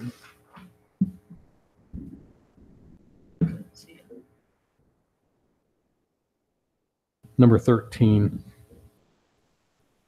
The improvements at 1100 East at Telegraph intersection need to be addressed with Public Works and the City Council as to how long those improvements will have to be. This is a condition placed on the general plan amendment approval that was previously done by the City Council. So we'll have to come up with that particular. I've heard different numbers flying around, and I'm not going to be. So do we have to agree on that tonight before we can approve this? I would think that you'd probably want to make that specifically. And Mike just said 200 is the minimum that I guess for that new radius, etc. where the road is going to go eventually when it's This is 200 built out. feet, correct? And that's from Telegraph up the street. Up the street, yeah. And what street is that again? I forget. 1100 East and Telegraph, so at that intersection. And just put, I would just say on the northwest corner, 200 feet as approved by the Public Works Department.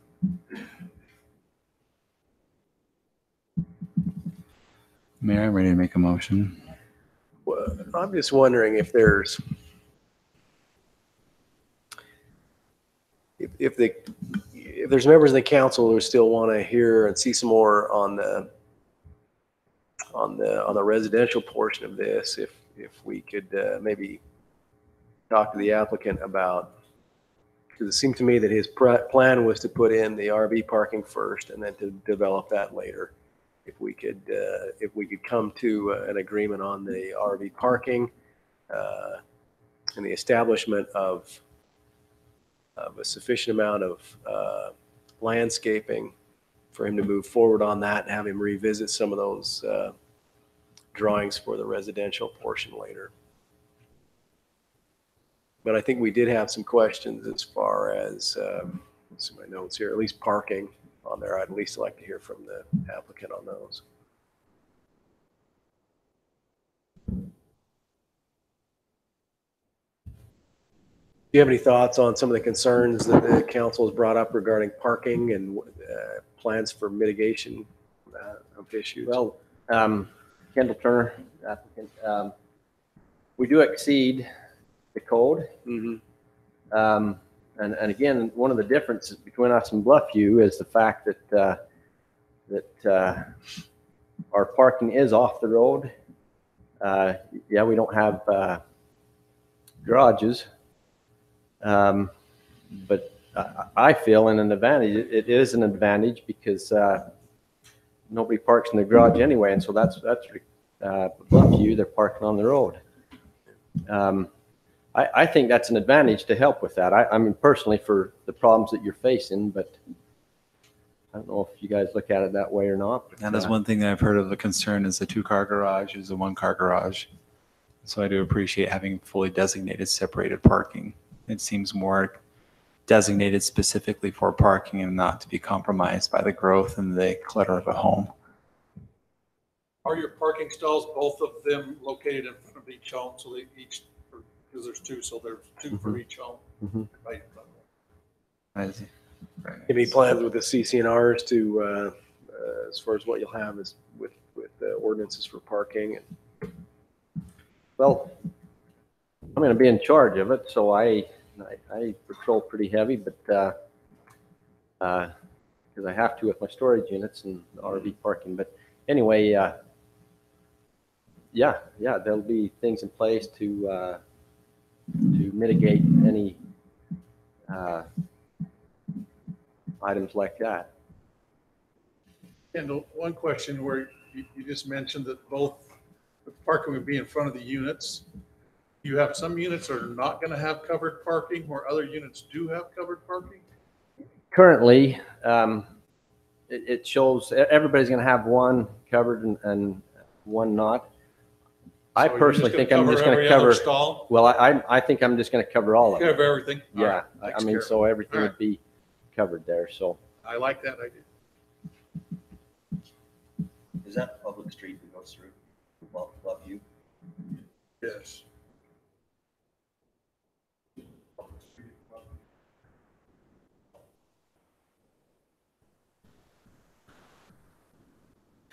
I know that it's been brought up, the concept of probably decentralizing all of the screen trash areas in there to try to probably more of those amenities further towards the west.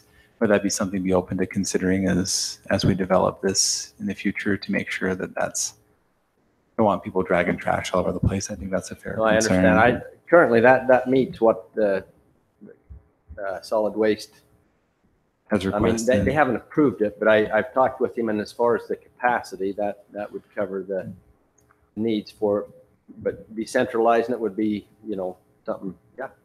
And that's basically making a motion that pending the approval of the solid waste for any little final little details, it looks like you've made enough capacity, but may have to change your location or something to that effect. Well, I don't know if you've read through the conditions. There's already 14 conditions there, so that we got we are that stepping it? up. On there? That's all he's Councilman got? Bellis there, Seriously, got 14 more? conditions. That's pretty steep. Yeah. Well, I've seen a lot. You might want to stick around for the next application. Oh, I was here. Because It was before me last time. You they wasn't put a there. whole lot into their I know. application, and I think, and look, I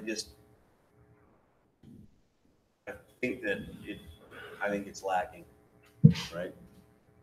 I One of think the that- questions, oh, go I ahead. think I'm one of sorry. the issues I have is, we're talking about a block wall, that's a 6-foot block wall to screen a 13-foot RV, and then trees at every 40 feet. I think you need to tighten that up a bit, because I think that you do, like it or not, it is a very visible project. I've talked to you before about, asphalt as opposed to just a gravel lot. I mean, the part of having a PUD is bring the level up a bit and, bring the project up a bit. I brought up the townhomes. We don't have the elevation on the townhomes. From what I recall, they were really pretty plain. I'd like to see them dressed up a bit, bring the aesthetics up a bit. It won't take a lot. It's not going to, there are things that can be done to bring the level of the project up a little bit. In my mind, it's lacking. So that's. Kendall, That's can you why talk I'm to us messing about up. the trees as far as the spacing? I think there is some. That's what it shows. I mean, we got to come up with a landscape plan. I mean, if I'm understanding correctly, one that's going to be approved. I mean, this something different than this. Is that correct? Kind of a. Yeah, condition number 6. Yeah, so- We don't make them get in because we wait till the project's set and where it's gonna go, then they bring on the landscape architect. where they're gonna get- Yeah. Well, Heritage Fields has got a landscape plan done where they've shown view corridors, and they've shown how they've addressed it, and they've shown how what you can expect, as you head down the street, where the buildings are and what's going to be seen from that. One of the things to add to that is the fact that in all reality, what we're using these trees is the screening process. Yeah. And so those trees become a key component to where a lot of times it's more just the landscape that adds to the ambience of the project. Where with this one, we're really saying those trees become important to us because they're part of what we're trying to achieve in that screening process.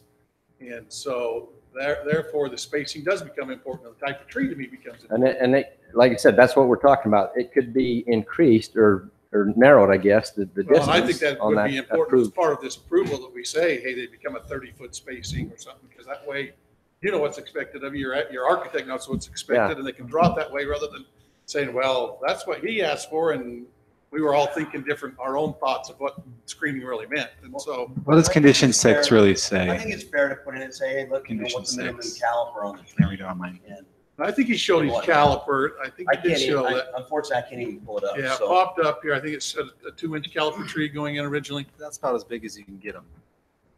That's a landscaper for 10 years. Now, yeah, and okay, It does say the 2 ash, one of the things I probably would counsel against is going with ash trees, Due to recent. just for the mere fact we have a problem coming our way with ash trees. We've got a lot of them in our community that we're going to face a problem with if the borer hits here, which they're predicting it's going to.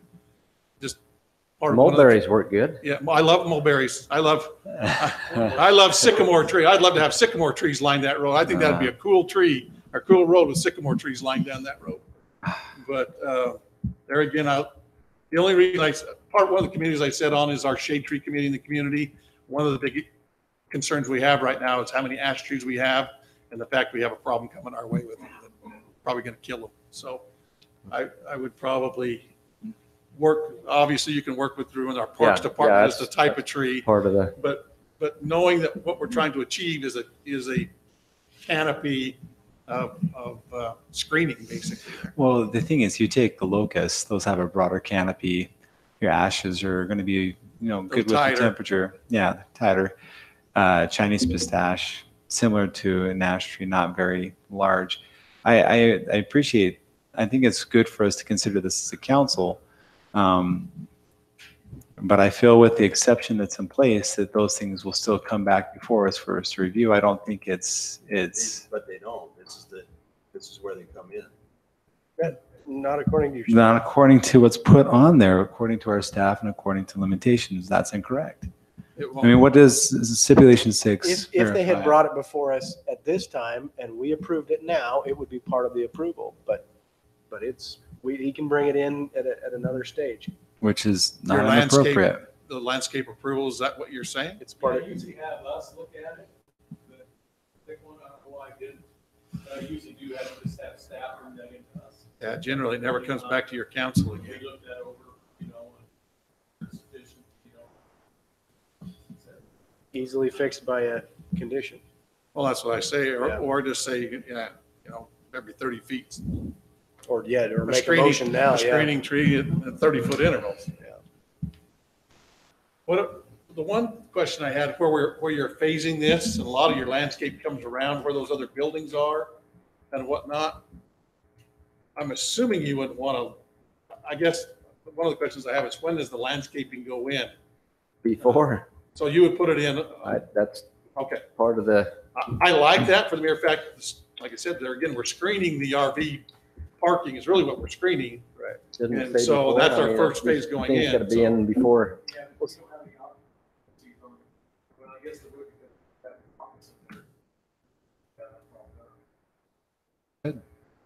Well, those would go in at the time of the RV parking. The landscaping would be completed down that frontage road and Yeah. around.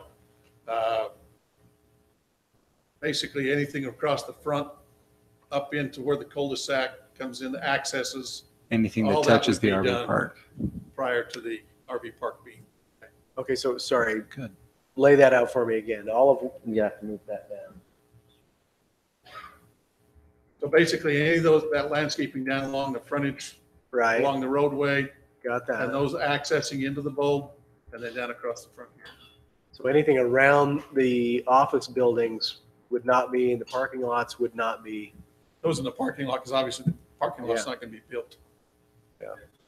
But I mean, on the one side, I was kind of counting on that office building for some screening from that And side that will too. and that will help when they come in, but I you're agree. talking, what, 5-8 years down the road? Possibly.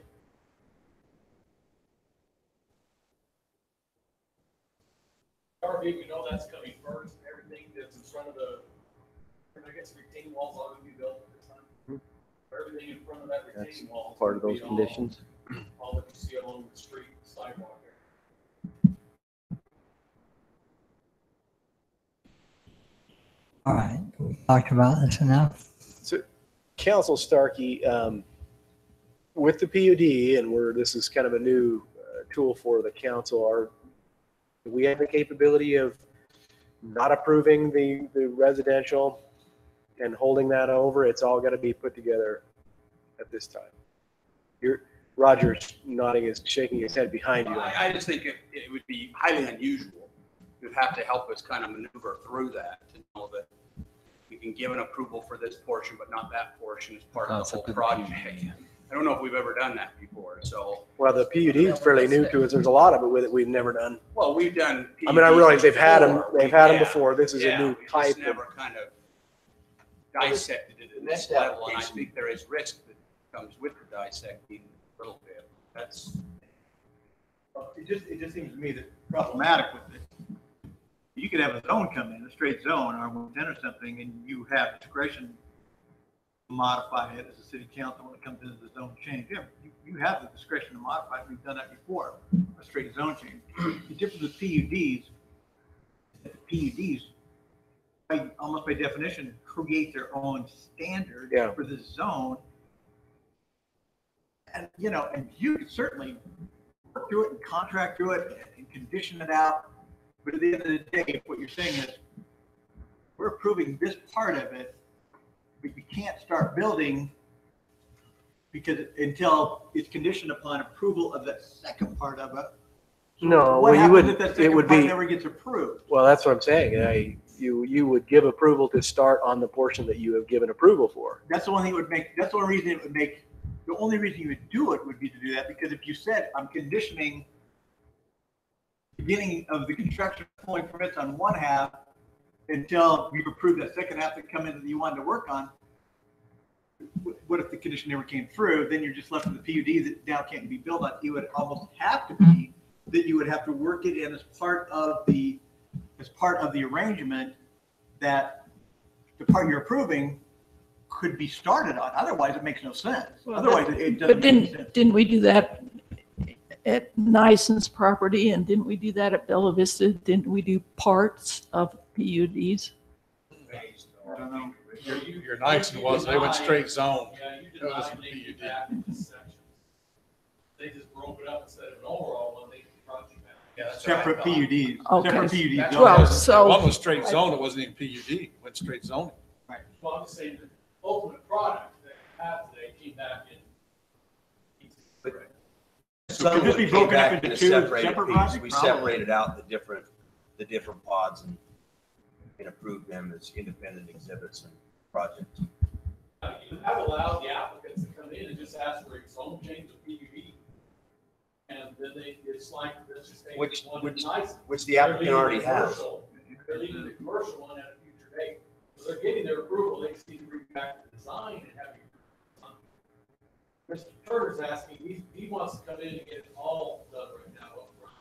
Now, if he would have left this area out and just said, I'm gonna come back, I want to zone PUD residential for a townhome project. Future, you could then do that. Okay. But he's proposing to you, this is the townhomes he wants to do.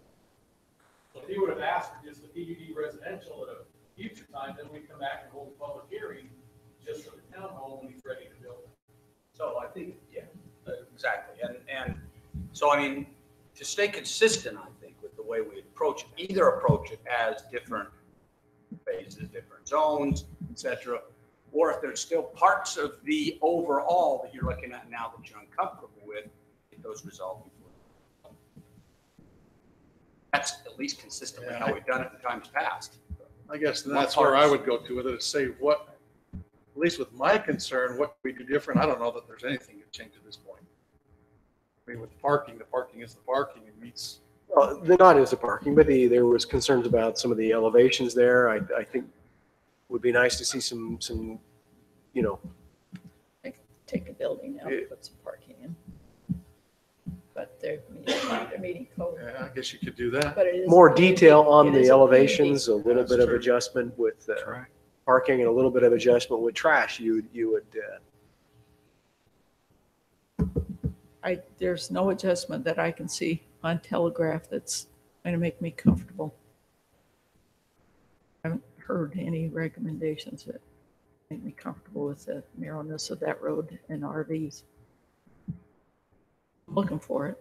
I'd like to hear it. That was part of the discussion down on the south end, right? That's what you're talking about. She's talking about the whole road. Yeah, I am. Top I to bottom. recognize there's issues with the property and your family and the length of it and the cost of all those issues. But my issue is a safety issue, and I just haven't heard. But I want to hear, I think, to satisfy me on that issue. I'm not really expecting I will hear it. So. Is there anything about that concern with the public works, with the road not being wide enough for an RV? Is there a concern from the public works on that part?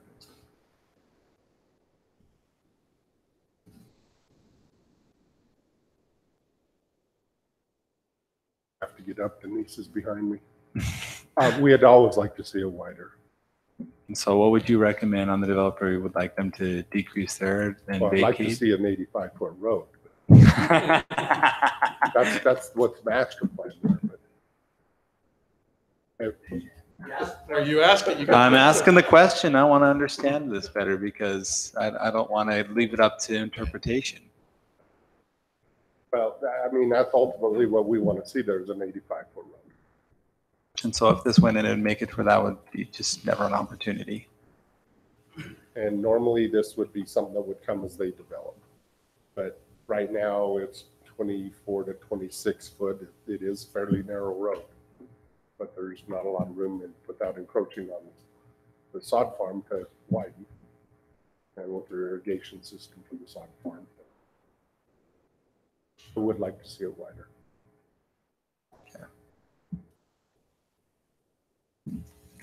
All right, Daniel, you're still ready to make a motion? Ready to eat my fist. Oh man. I don't think any of us are truly ready on this one. My consideration, I guess, my final thoughts when I look at this is that I see that it's very clear and obvious that the main intent of this is to start a little bit of an RV park first, considering the record of the family, what they've done, and considering the most encroachment that would happen would be to the existing residents, which are the developers themselves. I can see that there's going to be a lot of discussion, no matter what happens, as it happens throughout this PUD. I know that we're setting forth the backbone for this to work. I'm having a hard time really saying that the owner has not met our conditions, truly. And that's the part where I struggle the most on this. And I feel like they've been very conforming and working with things and working within the processes we have requested it. So I really struggle to recommend anything, but I'll leave my recommendation up to the councils to see what they think. I recommend that we approve the consideration of an ordinance of zone change request C-18-14 to change zoning designation from an RA-2 residential agricultural 2-acre lots to PUDR and PUDC plan unit development residential and commercial located at approximately 600 north, 1100 east. I'm going to try to remember some of these. As also recommended to improve in the northwest corner at roughly 200-foot length to add on to Telegraph there in 1100 East. That's approved by the Public Works. And that's where I stand right now, unless someone wants to amend that motion. A motion on the table. Do I have a second? Are you interested in doing anything with spilling out our tree? Yeah, that's, I was just double checking on the amendment on that because I was being cautious of the tree 30-foot spacing. I think that'd be, I will make the amendment with that as the 30-foot spacing, especially along that main road there. That main road happens to be 1100 East. Say that the spacing should be roughly 30 feet within on that 6-foot block face there to act as a better screening mechanism for the RV park, the RV parking.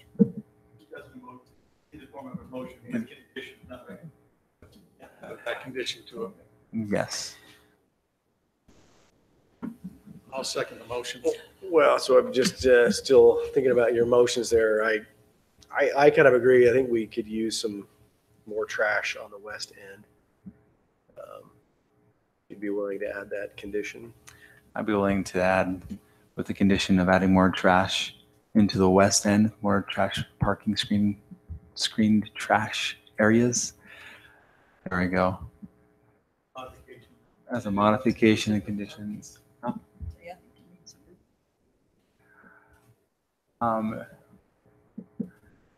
What are our... For me, again, I think the application's pretty weak. So, you know, just on the grounds of the fact that there needs to be some more thought and planning put in the application. What we have before us is exhibits that don't match each other. We're missing exhibits that we're asked to vote on as part of the zoning or the PUD. I mean, either we have a complete application that we work through and address these issues, or not. I mean, for me, I'm not willing to approve or vote, you know, the affirmative on a project that I don't think is coherent at this point. We do have, though, on the table, a motion and a second with some additional. You second. We have a motion and a second to those. We can go through. That's where I'm at. Did the parking get added on as a condition? Did we not clarify that? I do not think it was clarified. And Yeah, if you're gonna do that, it probably needs to. At that point, it yeah, just 'cause dies. Yeah, probably ought to come back. Because at that point, it would just die, and I'd be leaning I more just don't towards agree. Councilman Bellis. But I feel it's fair to put it up for a vote. I do have a motion. You still second? I'll still second it. Okay, motion and second. Ward, Now aye. you can discuss if you want to. Well, And we did that. Okay. Ward, aye. Clef eye. Granger, nay. Bellis and nay. Correct, nay. And that is not approved. Yeah. No. So Motion down. Mayor, Just I'll a make motion. a motion that we table this again to rework on specifically where that trash, how we're gonna locate that trash in the end, and parking, and we need the exhibits of elevations of what were there. And we'll make sure your elevations are in. That way we have a complete packet. Yeah, the direction I want, at least for him, is parking wise, you want to just see what he's going to propose, or is there something you want to see? I think it should be very clear for what he needs. So I'm open for understanding this in clarity. So when it comes back and he has it, I think that should be good. No, I guess from what I've heard from other councilmen on this, I would like to see where the trash would go on to the west side and how that would be spread out. Yeah. I'd like to see the elevations on the homes. It's been discussed of having covered parking for all the parking stalls. Likewise, the concept of what would we think right now, what is the parking? Has he met and exceeded what the parking is right now? What would the council like him to come back with since he's exceeded our current code? Could we give him a number so it can come back? Met the code. Okay. So are we looking for a 2.5 per unit? What do we want from him? I Because don't that's even know if it needs to be aligned to each unit. It's just that we don't have visitor parking, and we need an area where there's visitor parking. It could be centralized, It's got 12 stalls designated for this. okay? And he's got how many units? One, our code right now says 1 per 5 and multifamily. and he's at. He's got it. So Can what you should we show us the recommend? visitor parking? It's spread throughout. Oh, I see. I see. Probably even scattering. And they probably do need to be labeled, you don't need on site. If we had parking garages and there was room in front of the garage for 2 cars and 2 cars in the garage, it's different, but these are places without garages. And their space is very limited. They don't have storage space. They don't have, it'd be nice to have storage units in there that could be rented out. I worry about the quality of living for people that move into these areas. They're obviously starter homes or low-income home places, I would suppose, but it just seems really tight for them. I find myself looking at that and thinking that I don't know that I would want to live in that community. And I wish that I would. It's going to be brand new. It's going to look really nice, but I appreciate that there's a little park area and a pickleball court and a little park area up above, but these are 1 and 2 bedroom units. Is that right? 2 and 3. So they're going to be children. They're going to be children. They're going to be stuff. There's going to be, and we're not providing for that because that's not the design. And, he has that density. We've agreed to the density, I think, but just keeping in that mind what it would be like to live in that unit with 2 small children and maybe could use some. So That's the thing. Go ahead. My concern on this is that we still haven't given him a solid thing to come back with. It feels like a shadow that he has to come back and now interpret that. Yeah, I guess the I agree, 2 things that's that I would the look at is the trash. I want to see where that trash is. I'd like gonna to be see that. located, and I would like to see the elevations of the buildings. I would like to I mean, see certainly, that. to me, parking is a problem. I just don't know that it's right. I mean, you know, I heard one thought saying, well, let's take out a building, but if we do that, there's still parking in front. We still have parking there. We're not gaining anything really. No. And so, I just don't know where you put it. Because if we're going to scratch it for parking, I really struggle of saying, okay, now you go fix it. We don't know what you want. We want it fixed. Yeah, I agree. That's usually where we get a workshop going and talk through it. Can you those where they're not on the Sterling codifiers? Yeah, that was I know when we my went reason through for that- my no vote was I wanted to see elevations of the building. I think the packet needs to. I can be okay with that. That's all right. And mine, I think we can work through all of the considerations that I have, except the one big one, and that's that road. And I think the rest of it, there's been progress, good progress made.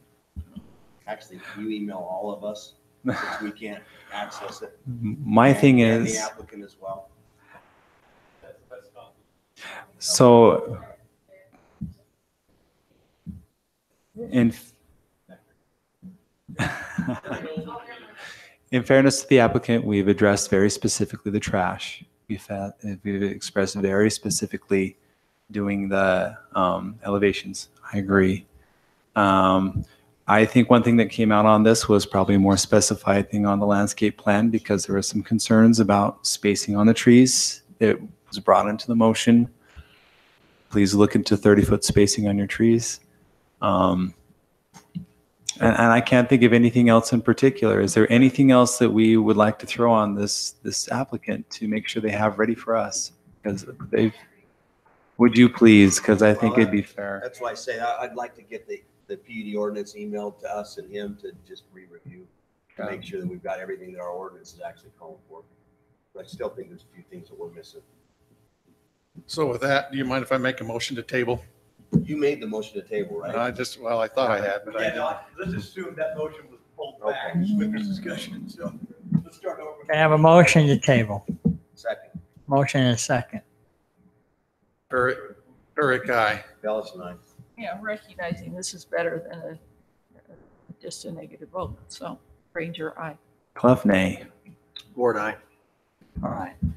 That is tabled for the vote of 4-1. Can I just make one note there? Yes. Correct me if I'm wrong, Denise or Tara. If you go into the city codes, there's ordinances pending codification. And that is where you find planned unit development is there in its entirety under ordinances pending. Because there was a hot link in the current PUD and it just took me back up to the top. It didn't take me to where the new pending is. Yeah, so it's right there. And again, it's in red that says ordinances pending codification. Okay. Which means they're past ordinances, they're just waiting to be codified. All right. Well, I looked for it and it didn't pull up. So.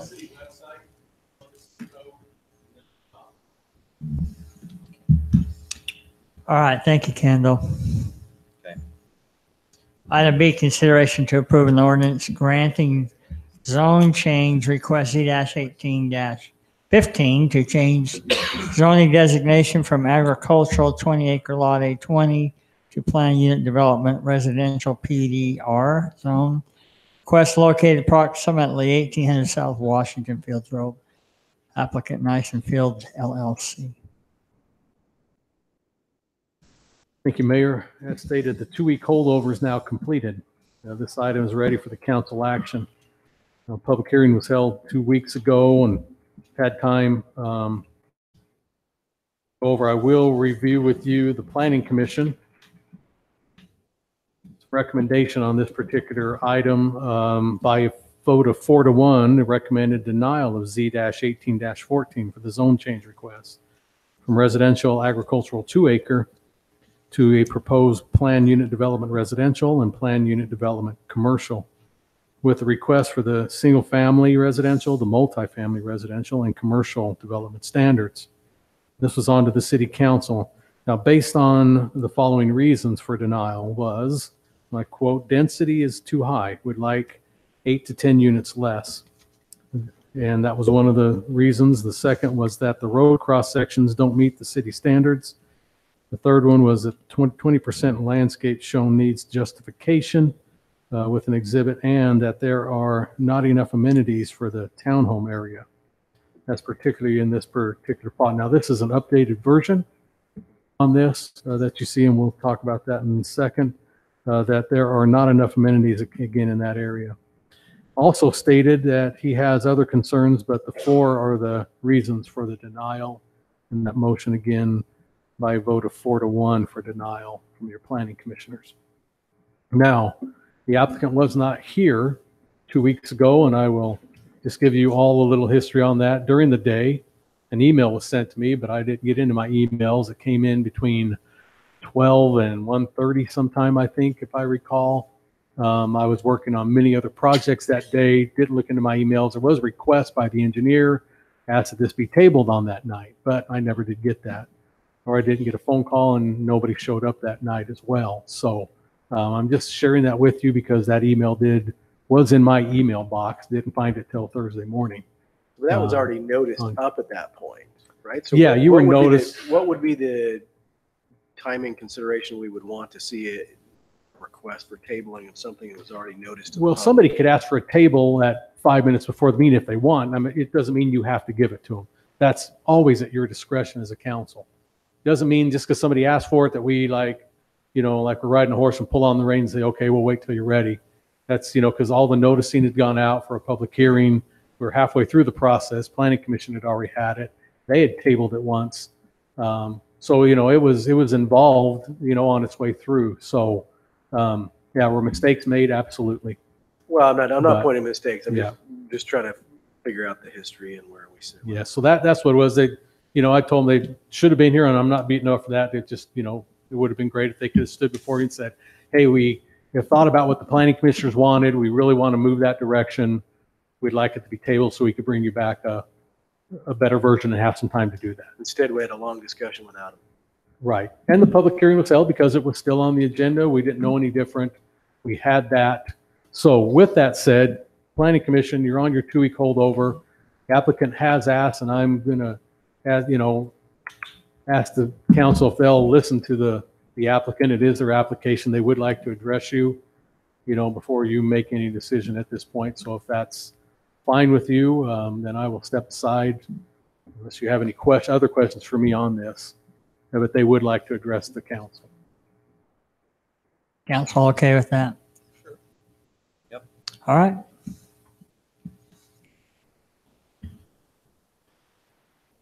Mayor, was I mistaken, or at one point when I looked up my packet, we had this on as another public hearing tonight?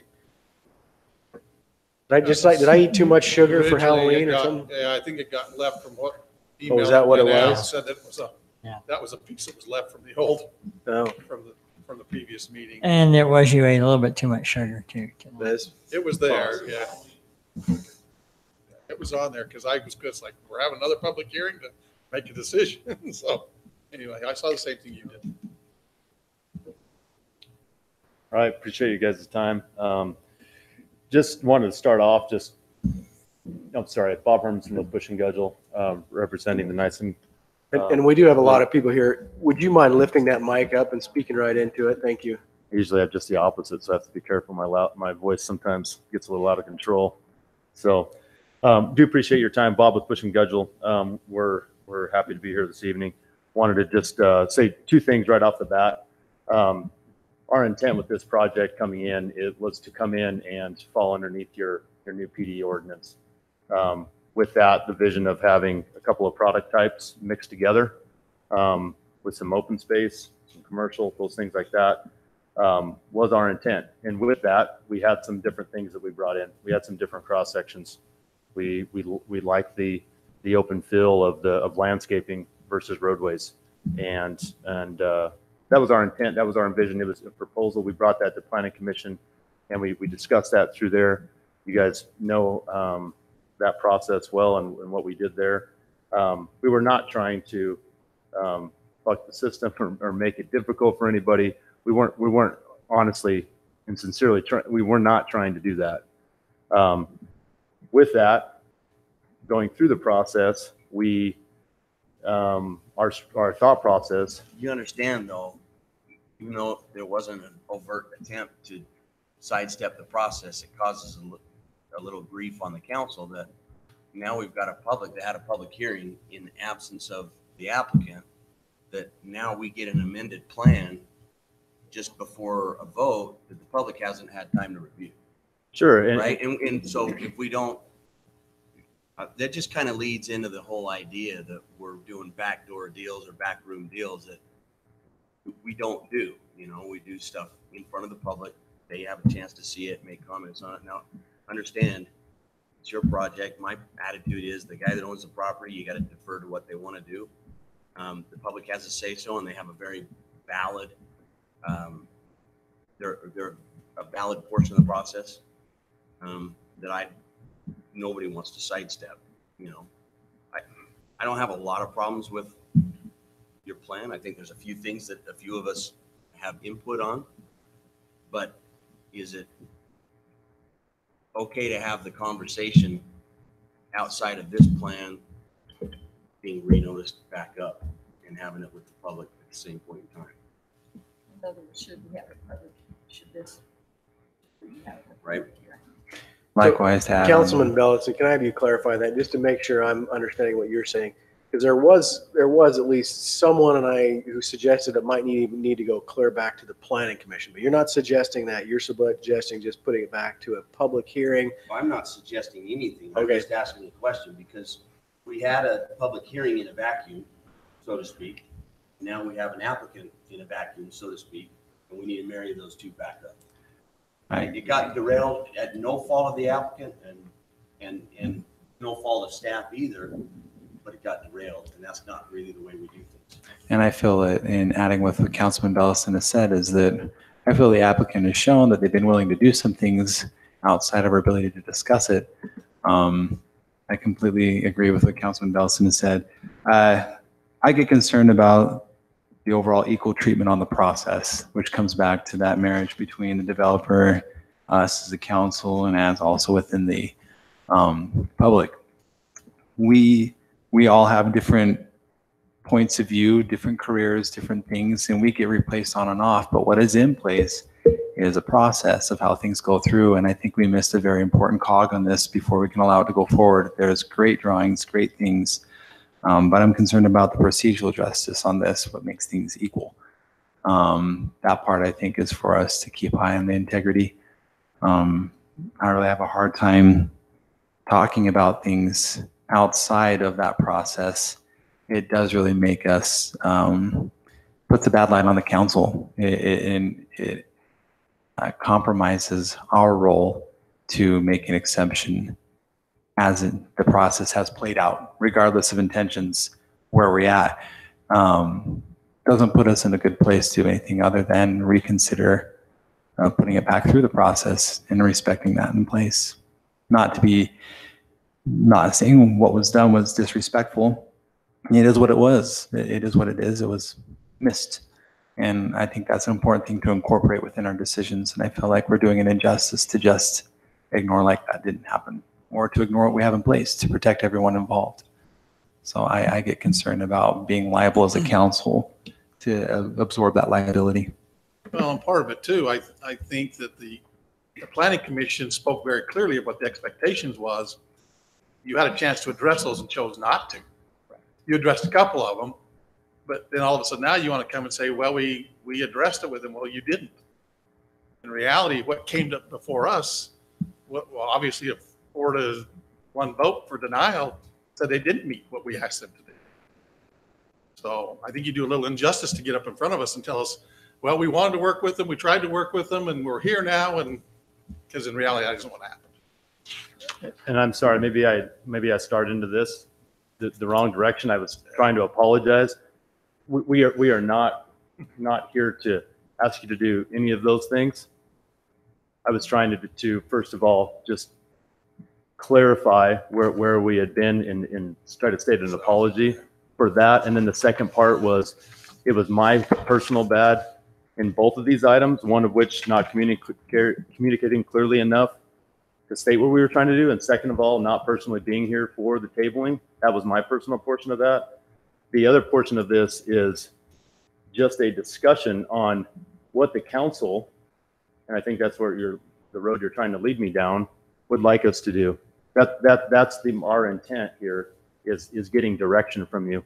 It has nothing to do with pushing forward or asking you to do a vote. I'm not trying to do any of those things whatsoever. And I'm sorry, maybe I should have led in with that to begin with. And literally have a written agenda, and that's we're asking the question. What I'm you not would trying like to us to do. admonish you. I'm just trying to state where we are and the kind of the quandary that we're in, right? No, and we agree, and we don't want any portion of that for us or for anybody else. Right. And again, we weren't asking you guys to vote on those things today at all. Basically, what we were wanting to do is to discuss that with you. If that's okay with you guys, discuss the project and discuss what you would like us to do for the process. That's what we're asking. Yeah, I think you deserve an opportunity somewhere to tell us about the changes that you've made based on the Planning Commission's input and the public hearing. But the public hearing hasn't heard this version, this more recent version, nor have we had a chance really to discuss it yet. We could discuss it tonight, but then that's without giving the public an opportunity also to respond to those changes, which are fairly significant, I think, and really represent a significant effort on your part to come into some alignment with what the Planning Commission has suggested. So for me, I would suggest that we put it on an open hearing next time and give you that audience and give them that audience. And personally, I would add one caveat to that, and is I don't really know I see some of the points that the Planning Commission asked for. My opinion is it needs to go back to our Planning Commission. They're the ones that started to vet the process out. That's really part of what they do, is vet these things out for us. And my personal opinion is the new revised plan should go back to them and say, okay, we've met what you've asked us to do, or have we not met it? well, but they're not the approval procedure, and No, we've never. but it goes right back through the process of. But we've not been sending changes that we want or changes that are made back to the Planning Commission. I don't think we've been put in that position before where we are right now. This is a unique scenario. Like I said, my feeling is that's where it should go. I'd be happy to, as part of the record, to stick what some of my concerns are, but maybe they would look at those as part of their process. My feeling is that's where it needs to go. Their recommendation was 4-1 denial with what we saw. I didn't like what I saw. And so my opinion is what basically came before us as a council, we vote on one way or the other. And then if it doesn't pass, it obviously goes back to the process. So I'm thinking about this PUD process, and I've thought along these lines before. The Planning Commission really doesn't have the final say with this. They did come before the Planning Commission, so the Planning Commission gives their input on it. My concern, I guess, is that there is a difference between what the Planning Commission is going to tell them and what this council is going to tell them, and where it is a PUD process. My concern is that we get off down a different direction than what the decision makers are actually going to make on finalizing the process. Because the Planning Commission does have. And I would never want to skip over the Planning Commission, and I would never want to skip that step. But at a certain part in the process, the PUD, and you said it really well the other day, this is a joint venture between the developer and the city council to come up with a final product and decide what's going to be a long-term resolution for this best option we can come forward. No, and I guess my answer to that would be exactly is what you stated. Is the importance of the Planning Commission. Otherwise, it's one of those things that says, you know what, we'll come and give you whatever you want. It doesn't matter what you tell us or what we tell you, because I'm going to go to the decision makers and we're going to hash it out at that point. To me, they play an important role, and I'd say let's let them play their role. I also would like to add to that, when I looked at the concerns that the Planning Commission recommended, I can't say I had anything against what they had recommended and wanted to discuss that with the developer, and I didn't have the shot. And so there's a whole lot of woulda, shoulda, coulda, possibly different scenarios would have happened but it still comes back to this is where we are. I'm not recommending kicking them back because I need the planning commission to tell me exactly what to do, but I feel like we missed a very important step that we're just having to admit that that did not happen, and it needs to happen for this to be that good thing that the council and the developer does through the PUD. It's been skipped.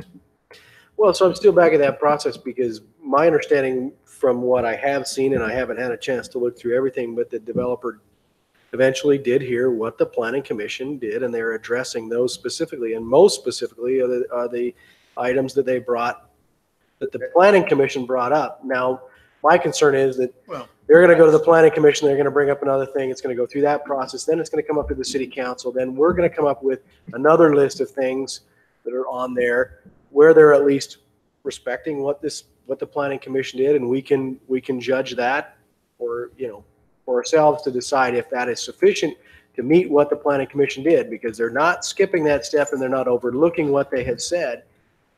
Well, one of the things though is being portrayed to us is this is what we've met. This is what they told us to do. Well, is that really what the planning commission told them to do? I don't know. Well, we have their notes, and we have some of those conditions, but what were they exactly? And we have some of the high points that were there. That's why to me it's important that the planning commission gets their piece of this to say, yeah, they have met what we wanted them to meet. And the other thing is I really feel like we're still ignoring one big part. If this really is a big venture between the council and with the developer, the council did not have that discussion with the developer in that public forum. There were more things that I would like to see addressed and talked about and see where I would stand above and beyond what was recommended within the recommendations. And so that's the part where I think that we're ignoring the biggest part of this, is that the council did not have the conversation necessary to make this go forward. I can think back what just barely happened in the previous motion before this. I feel like there's a hole. I don't know that it was, for me, the fact that we didn't have a conversation with the applicant at the public hearing, but the application was modified between the public hearing and now. Correct. And that's the thing, is that I don't feel like that's something that we can say, this is what we recommend, because it never hit us. Well, so that modification between our public hearing, the city council's public hearing, and now, does that warrant it going back to the planning commission? No, I don't believe so, but it does suggest that we need a public hearing on the current. I agree. Proposal. I think that's. But we've overturned the planning council before. We've failed to agree with them before. We haven't always agreed with all the conditions, but that doesn't send it back to them. It says we need to consider everything they've told us. They do a whole lot of work for us. We do pay attention to it, but it doesn't mean that when something changes in this council that it goes back to planning commission. Well, and I agree, and especially where I think we've done a good job, recently of respecting what the planning commission has brought in, making that a part of our recommendations and a part of our conversations. That is a process that I've learned to really respect and appreciate. So why not let them have a crack at it? It's not their job, it's our job. We say one thing, They but we do did it. their- My They biggest did their fear, job. my biggest fear is that we sent them there. They've had the project, the outlay of the project, and much of that hasn't changed. They have given their say. My biggest fear is that they give their say. We send the applicant down another process, another set, and then we bring them back here. Then we change, and we effectively change the process for them, and then we send them down another road to fix a bunch of things that are important to us. Some of those things, in my opinion, that need to be vetted out, and the planning commission becomes a part of it. I've shared this with the applicant, because I think access into that commercial parcel needs to be worked out at this point. Right now, we're showing right in and right out. We've built an island out there that's conducive. We want to call it residential commercial. You can't get there from the residences. You've got to get in your car to get there. And so some of those things need to be vetted out and worked out as part of this process. And I think the planning commission helps us do that first. See, I'll agree with Councilman Turk. I think on the commercial, the access in and out, a right in, right out on both streets doesn't work. So we at least need to show the access through the development and off Washington Fields Road. If we can get a two-way access off Washington Fields Road, or what those distances are, if that can get worked out. I do welcome the other changes that were made and going to the public streets, modifying those townhomes to pull them off a little bit. I think the rest of the changes that I saw, I appreciate, I liked, but it's it's still, the issue for me isn't the changes that I like. The issues for me is the disjoint with the public hearing. Well, disagree. I think that's the only thing that justifies going back to another public hearing at our level. When you say those things you want to about the commercial area, then that's what we do. Send it back to planning committee. We've never done that. Well, Councilman Turk, I'm trying to decide if you're trying to make my point or yours.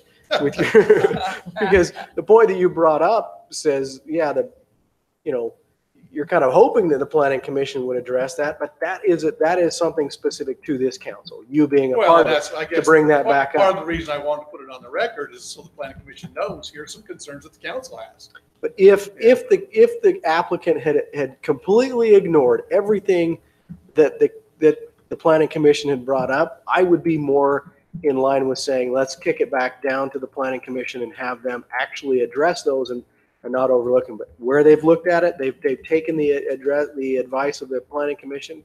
But have they covered all those? I don't know. I mean, I've seen their points. They said, well, they asked us to do this, and this is what we've done. I didn't go back and say, well, is that really the point? Were those all the points they brought up? I sat through that meeting. I heard it. I've seen what they've brought back, and we also have staff. You don't even have to just rely upon me, but we also have staff and their notes and their points from what like I say, that's my opinion and my feeling is they play an important role.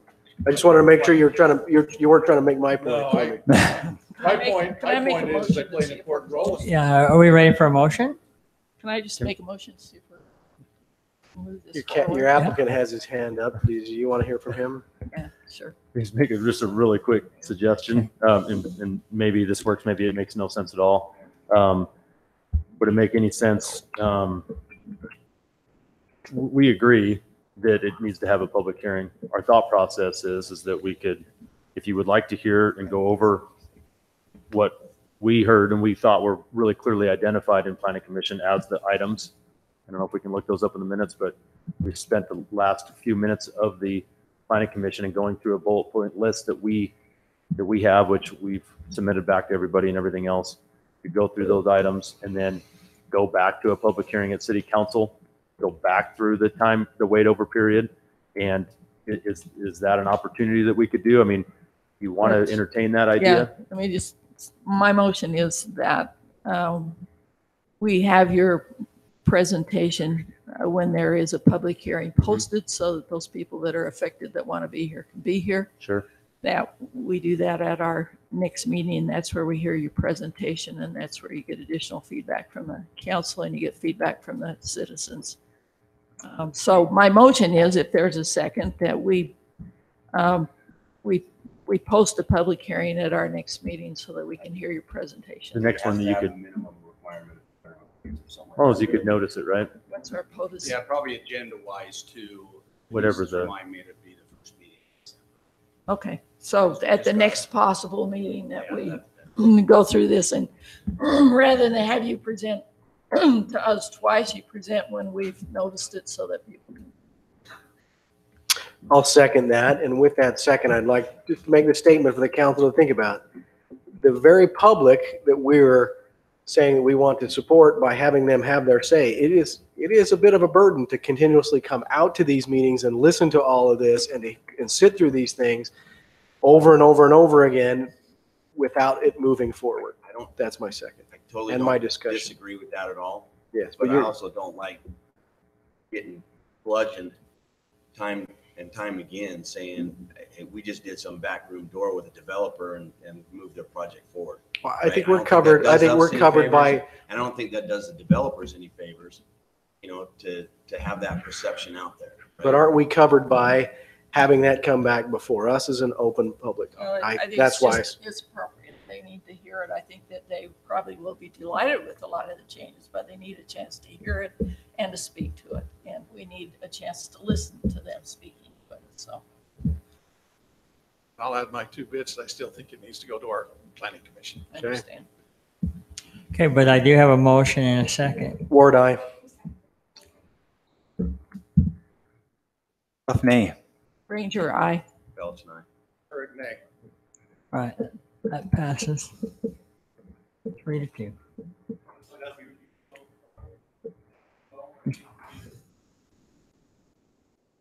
Okay.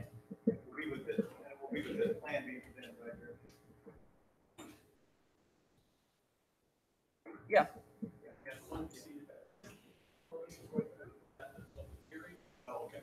This is on the screen right now, but technically, you'll never thought Yeah, let's get the current one out there available. Yep, thank you. All right. We will move on to item C, consideration to approve an ordinance amending the Washington City Code by replacing Chapter 5 wastewater pretreatment regulations of Title 7 utilities in order to comply with an applicable current state and federal regulations. Mike Shaw and Jeff Starkey. Thank you, Mayor, Council. Another wonderful bedtime reading document for you. Is it 72 pages long this time? Before anybody complained, we got cut down 17 pages after we edited it. It's 17 pages shorter than it was, so. So this is an ordinance that's required by federal law that anybody that's treating wastewater must pass this industrial pre-treatment ordinance. St. George City does all of our treatment, so this is actually, they are the enforcement arm of this ordinance, along with Washington City. So this really covers, try to do this in a nutshell, really covers the discharge from commercial and industrial properties, regulating their waste stream that they discharge, keeping the contaminants out of it that cause harm to the treatment plant process. They have to be permitted for each of their individual uses. St. George City, they do the inspections, they do the permitting on this process where they provide all the treatment for Washington City, and we pay them for that treatment. It does cover restaurants in here, but that's mainly on their fats and oils that they discharge from the process of cooking and cleaning up afterwards. Okay, this is not what I thought it was going to be, and I don't have anything in my packet for Yeah, what there's we're nothing in our packets on it. for what we were stating. Correct. And I thought this was. I guess I just assumed this was part of the Water. the water from last Last night, yesterday. that's what we tabled. Yep. It should be in the packet. It was in mine. It's not. It's not on our packets. Well, 9A is showing amending zone change.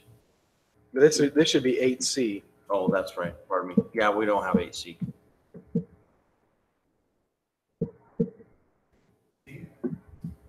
You'll have 8C. Oh, God. ordinance.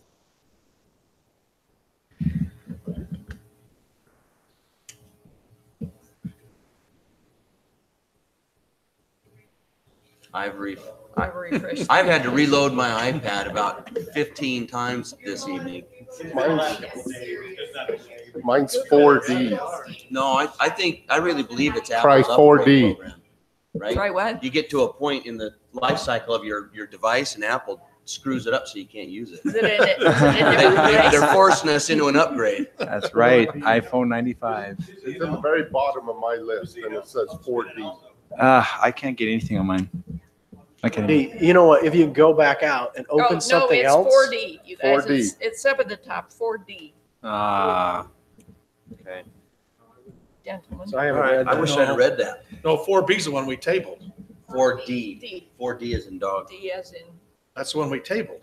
Have a 4B. No. Boy. That's the water agreement. Oh, yeah. That's the Oh, water this is agreement. showing clean pre-treatment. That's 4D. well, that's what we're at. So it got loaded and it's 4D. Yes, Okay. okay. So go out to something else and don't go into any of the Kindle stuff. Don't go into any of 8. I have the document. I Yeah. get it. I've been trying to see if I can get it. Okay, so Yeah, we it's under we now have 4D it in instead front of of us. 8C. I've got a document. Okay. It's not, it's either. I just say.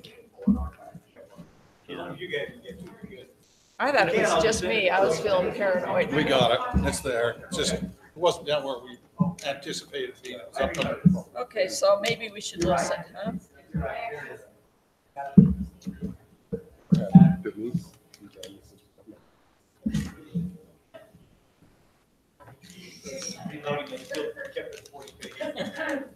Is it 40 pages? What's 57? So Is that it? before you complain. Okay, so So Mike, what do you think you're saying if you read them? I'll read the document. Summarize that, now read Word for word. Reload yourself. Reload Reload you. reload me. So be aware, Somebody's part of the got to put me reason, down. part of the reason this came to us is because St. George, as the facilities operator, Yeah. approved and passed all the updated state, federal, and local laws to put into their ordinance, which you have to have if you operate a waste treatment facility, specifically on the pre-treatment end of it, because that's where the issues are.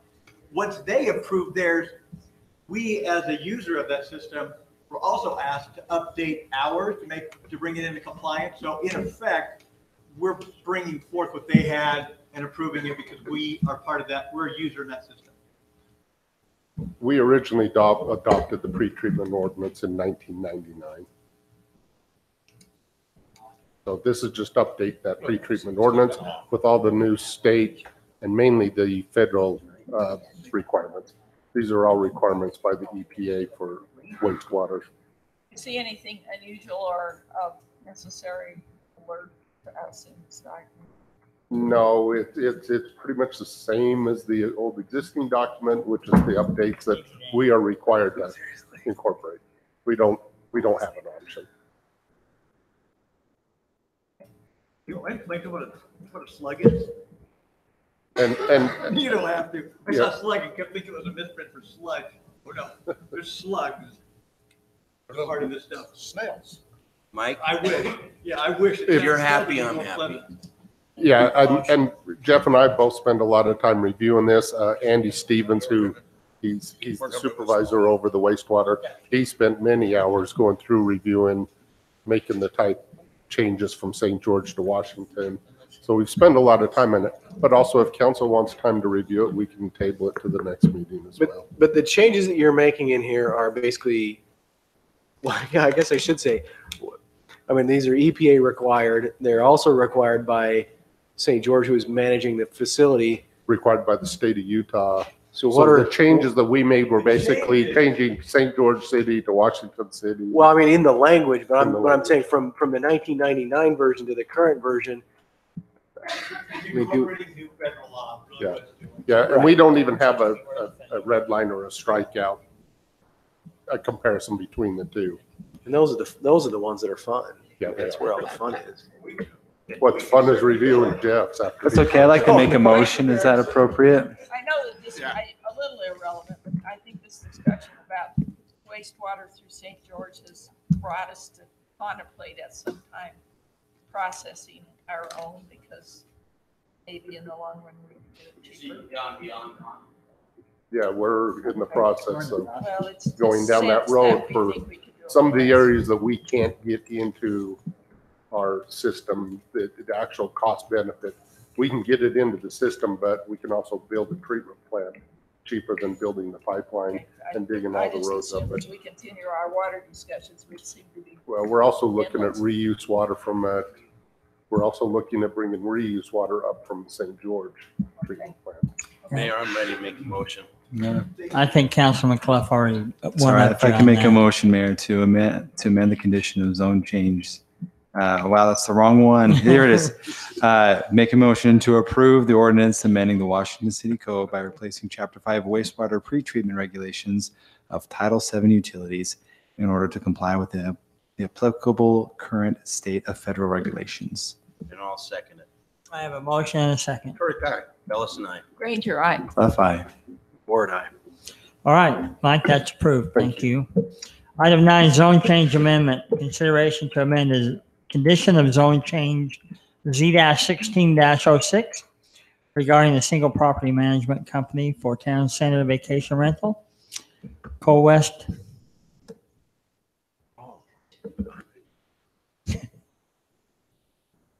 Did we keep you here long enough, Reed? Yeah. But that's because those chairs are new and they're more comfortable. Exactly. You would have been awake and hurt, but now you fell asleep, and we feel that's a compliment. If I had the rockers, it would be no chance. We got the back room nice and dark, kind of faded, not so bright. Can we get a massage chair? It's for the people in the very end. It's a special corner. We don't do this for the entertainment value. I know that. Reed Scout, the owner, applicant, something like that.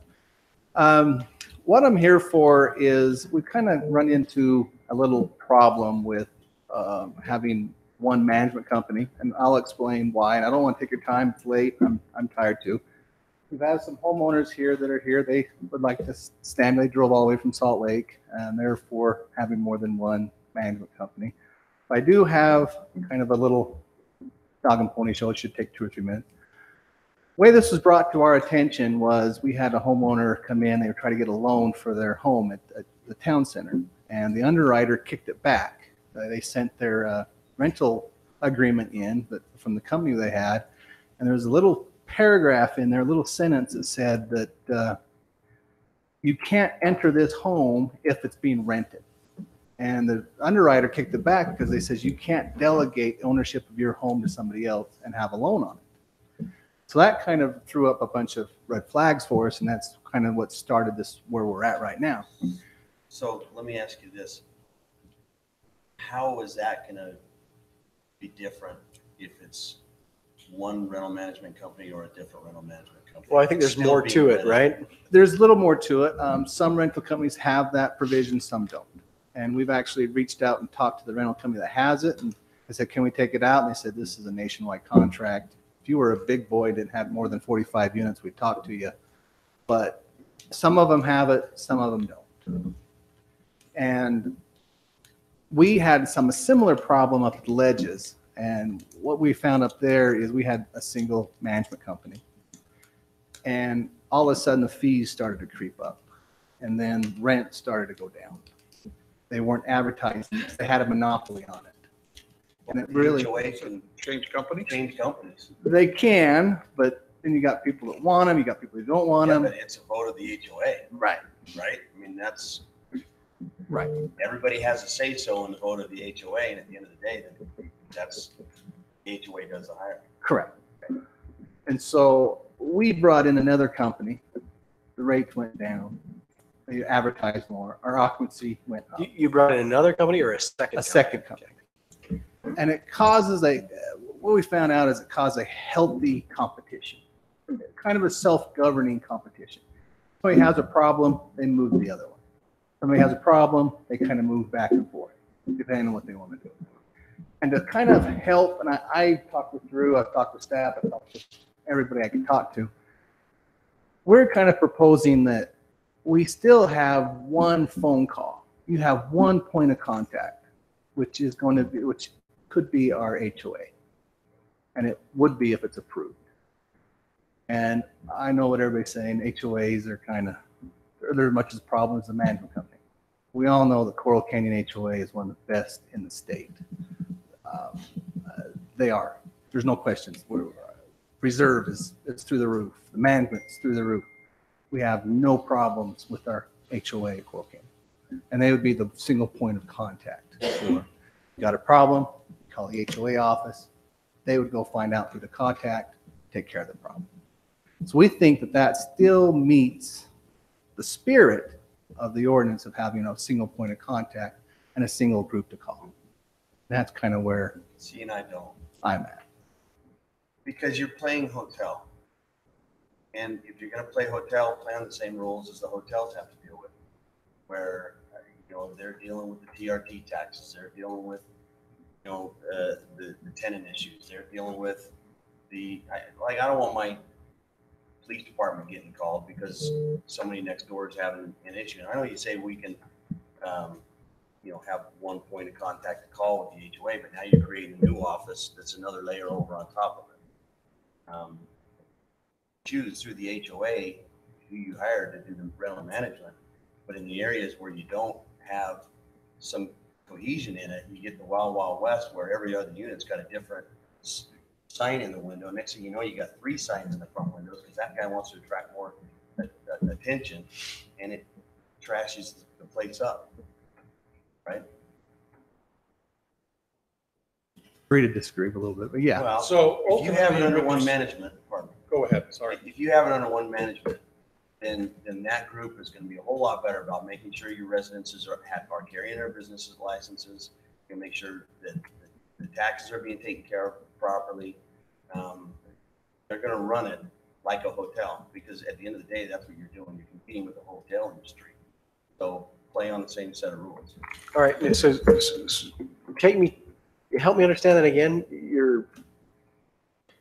You're thinking they're like a hotel because I'm missing your point there.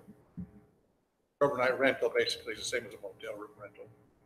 Because you have more than one source. I'm trying to understand.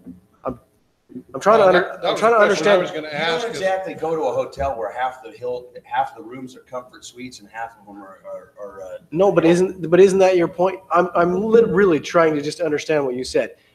But your point is, if I'm hearing it, is you're saying by having 2 ownership or having 2 companies instead of one, then it's like a hotel. No, don't ask me. I'm trying to have you answer me. Well, but that's the thing. I mean, that was. Are you saying how many rental companies? How many rental companies are out there? Oh, I literally don't know. There's lots, and then there's guys that do it independently. And then, look, if you want to go play the hotel market, I'm fine playing the hotel market as long as you play that, right? But I'm still just trying to understand, how is what they're doing like playing the hotel market? Having to. Yeah. Is that your point, or am I missing your point totally? I'm literally just trying to understand. In my view, yes, each project is similar to a hotel. Okay. Okay. You have a management company, right? You have a management company running a project. No. And I kind of get where Troy's going with this. But with running the 2 that we have, we've noticed a huge difference with having 2 in it. Mark, and you're right, there's hundreds of them out there, but what happens when we finally figure out or get told that rents are down? And we go out, send it to RFP, and people are starting to lose money. Some of these people rely on that income. It's easier for everybody, and they kind of self-police each other. That's what we've found. So what happens? Does the owner have the choice which one to use? Yes. So you have no more than 2. You have Correct. just two in there, and the owner has the choice of which one of those 2 he's going to use. So, And they do self-police itself very well. So one thing I wanted to clarify on this with Councilman Bellison is, you feel that the HOA has the opportunity of firing what they have and picking the one that's more conducive to what they should operate as? Sure. If you've got a group of 150 units, those 150 owners get to choose as an HOA who manages the project, who manages the facility. But I can take you in projects where it's a little bit more the wild, wild west, and I mean, there's every other unit has a different sign on it, and then people are trying to do it independently through Airbnb, and then. See, we don't allow that in this. And I can see where that But I could understand, go. but that's where we reined it in, right? So if we say, hey, we take that provision out, do we open ourselves up for that same issue? There was issues and problems, which is why we kind of started going down that road. Okay, if you have Joe Q Public himself doing it next to this vacation rental company that's actually collecting the taxes, and this other vacation rental company that's maybe not collecting the taxes or running under the radar. I mean, you just have so many different areas of it, and the guys go in and say, well, okay, so do I call this guy, or do I call that guy, or do I call 911 because he's under a different rental management company and I don't know their number. And I know you say you're doing it under the HOA, but now the HOAs have to come in and say, Well, we're gonna create a new program within our HOA. We're gonna have somebody that's on call 24 hours a day. Well, I have to You admit, see what I mean? It opens up Pandora's box. And that's why we tried to rein it in, because we were having those problems. That's far And clearer than a I can hotel. see that, but also a hotel, you have a hotel, you have one building. And here we have different owners that have different needs. Some people have loans, some people Exactly. don't.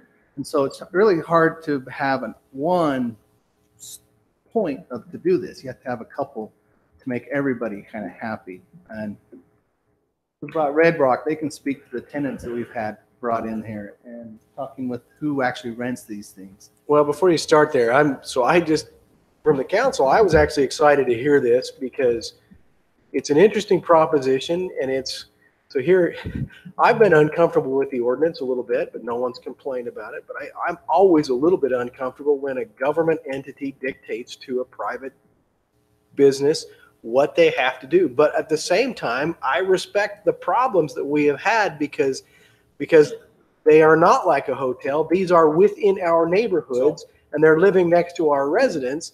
And so I can see Drew to actually step up and address some of the problems that he's dealt with, because he's dealt with them for years. But so again, as I'm saying, that's why I wanted to be really clear, because to understand your point, because I am kind of fascinated by this process. On the one side, having a government entity dictating that to you, and on the other side, you're making allowance for a residential neighborhood to receive transient type guests and rentals that are similar to a hotel, which you would normally zone out of. So In my mind, the overnight rental business, it is a business. It's a commercial venture. Yes. And so if you're going to play commercial venture, play commercial venture. Right? But I can also see that if you're going to enter into that and you're going to upset the market forces, which is the free market, if they don't like who you've got, then you have you're interrupting the competition by dictating to. I don't see that, because you can go out and choose a different rental company. You're making that process more difficult to have to go vote it out and to do that whole thing. It's quite a process, as opposed to just saying we better keep up on our stuff. And it's entirely possible that you could have a better product with having limitations on, some guidance on a combination of two than you would if one company was in there and you've created a monopoly. It really isn't that much more difficult than hiring a different landscaper. It isn't. So I would like to hear that answer. Tell me in what ways it is more difficult. Because right now, as soon as the homeowners take it over, they'd all have to get together. No, they're not even under the ordinance. They're not really allowed to take it over, right? So no, the HOA. The HOA. To the HOA they can. So they get together, and let's say that half of the people are absolutely fine with what they're going on, but the other half people see something else going on. Maybe half of the people want it rented one weekend a month, and they're completely pleased with how it's being rented out. And you got somebody else that would like to have it rented out every weekend, maybe 1 or 2 nights a week. So then it kind of creates ammonauts between the people, and they start fighting, and then they got to figure out how to get rid of one person, and then they start trying to down top people, and they try to force the rents. We saw it out at Ledges, and when we brought the second person in, the one group came in and they offered free home delivery of food. Every time somebody brings something in, the level of service comes up. And it's been fun to watch. So go back to the HOA, then they have to get together, had to vote on it, and they got to get approval. And then they got to write a resolution to change it. And they got to send it out for RFP. And then they got to select somebody and then come back in. All the while, people are losing income.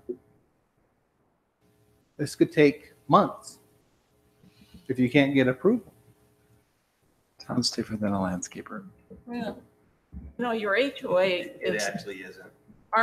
They're not traditionally good administrators, in my experience. They are the legislators. They make the rules, and then they hire the administrative group to administer their rules. Okay. When the HOA tries to be the administrator also, it's, in my experience, can quickly become chaotic.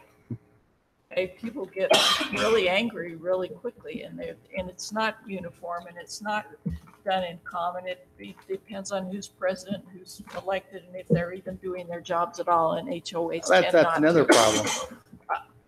We Okay. can't get people to even show up. It is a problem. So you don't depend on the HOA, you depend on the group that they hire, and you find a way So you're to. telling us that the HOA is going to be the point of contact now, and they're. But I'm trying to get to solve the problem. If everybody's okay with I having, understand. with having two, then we wouldn't even get the HOA involved, and we'd only have two. I understand and see it as I'm a okay. sales issue for you. Right?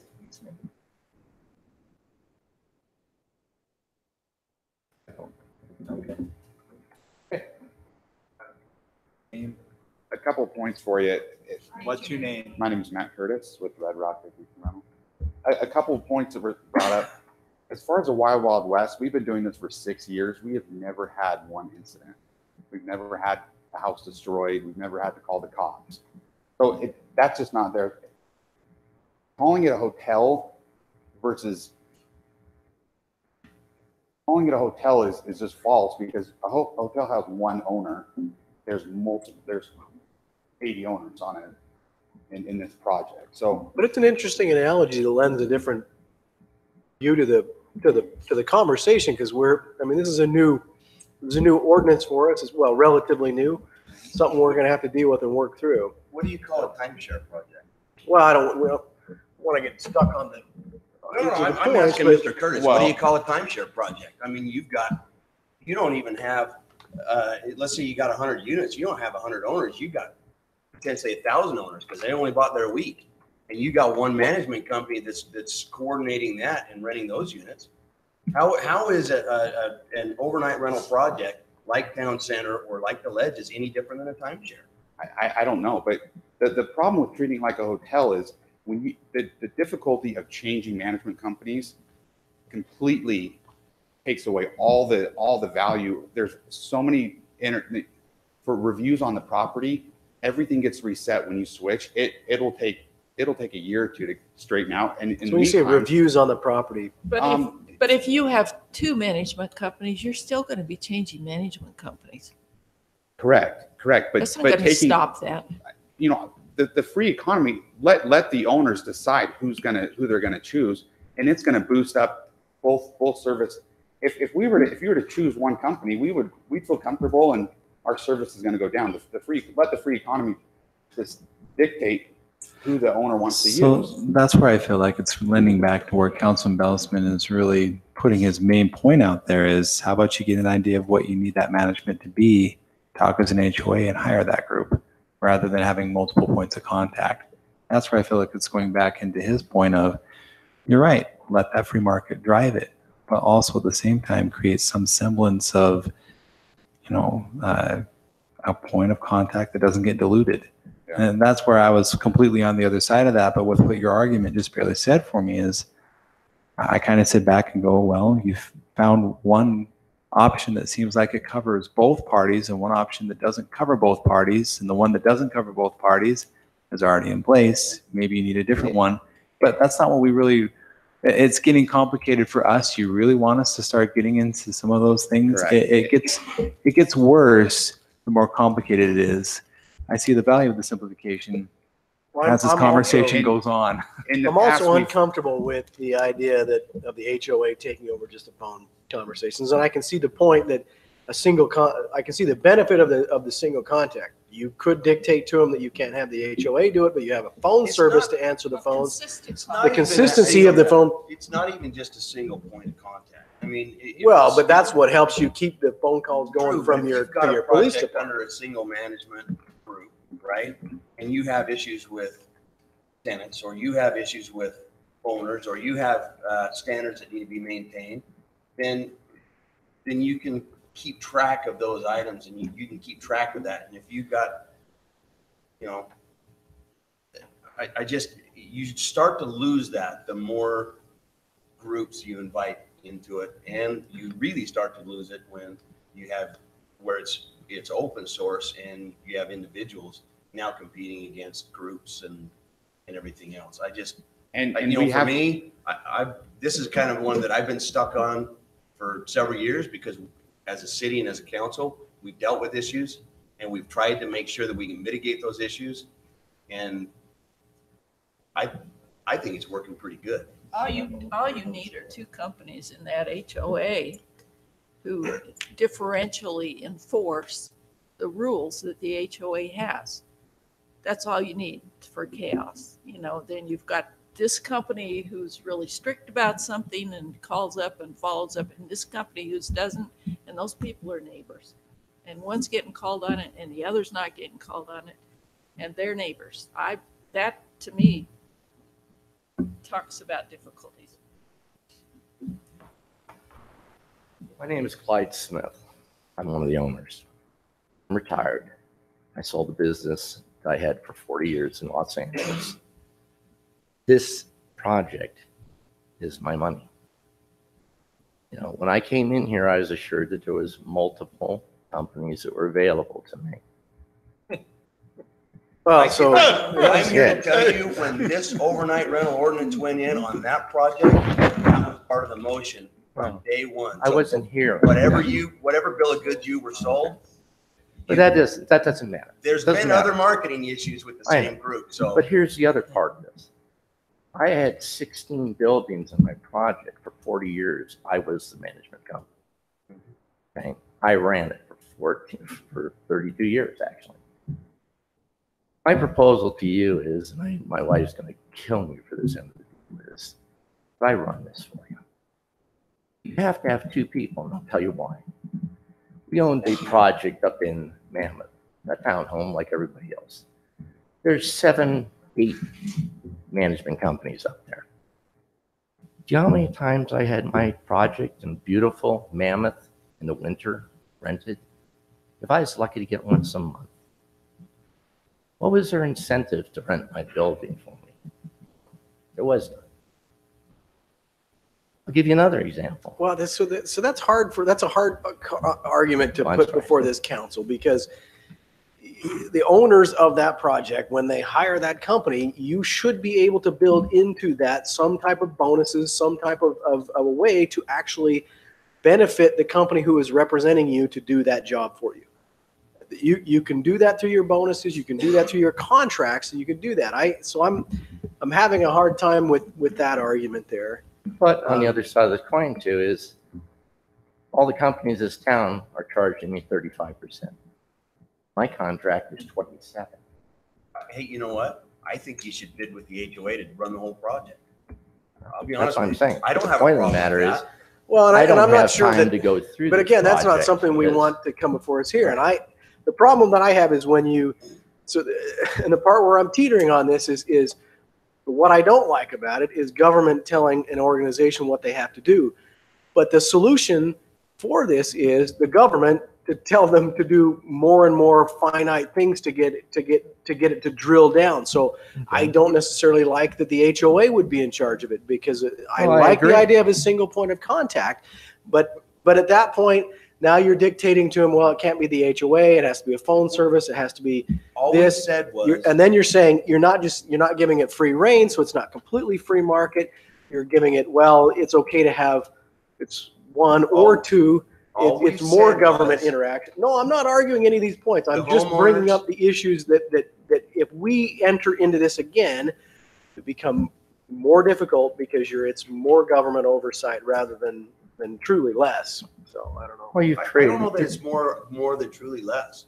The homeowners. You get can't to argue choose. both sides, Troy. You have to pick one side. Well, what he's saying is ultimately we said you choose one management company. We're not saying who that management company. We're not has saying to how they be. have to manage. We're not saying what conditions they got to meet. We're not giving them any rules they got to go by except that. No, so you're missing One my point, though. management company. You're missing my point. I'm trying to leap forward into saying, okay, let's say we do this. I'm not comfortable with going full bore and just having it be like you say, wild, wild west. The only way I could see my way through this is to put a whole bunch of conditions on it. I'm not sure that I'm Councilmember Yeah, Troy. because that's what you're arguing against. Well, I'm not. I'm literally. I mean, you've noticed I'm bringing up both sides of what I like and what I don't like. The council's biggest concern is this wild, wild west. Can someone explain that? Because I've never seen it.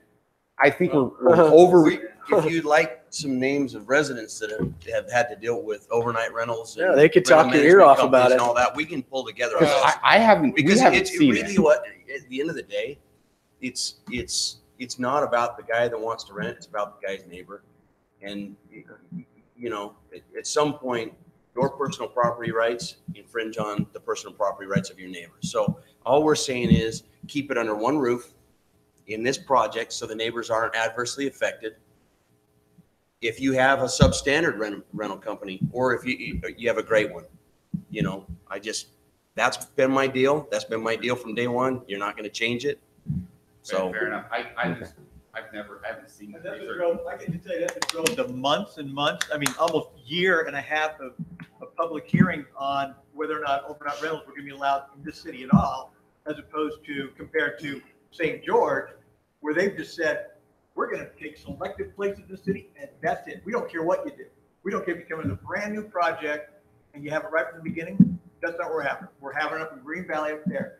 We have other cities in this state that say, we're not letting you have them anywhere. So to the extent that they've taken into consideration, I mean, there were literally a year and a half of public hearings that having folks come in to talk about what, and it drove a lot of it. And it wasn't the owners of the Airbnbs or the resident or the overnight rental. It was the neighbors that came out just in hordes and said, you've got to make a compromise here. We don't want you to have them anywhere. Be St. George. Just put away with them everywhere, or be somebody else, have them nowhere. So and really, they really made compromises on this to some extent. I think this was part of it. You're right. One selective management company, but we can't tell them which management. Yeah, the only rule and they're condition jumping into. we've put on it is put it under one roof. I mean, that's about all we've said, and we had years and years leading up to that point. And I said it only just to defend the fact that they took a lot of consideration on this. It wasn't they just said, gosh, we've heard a theory on the internet that this is a wild, wild west.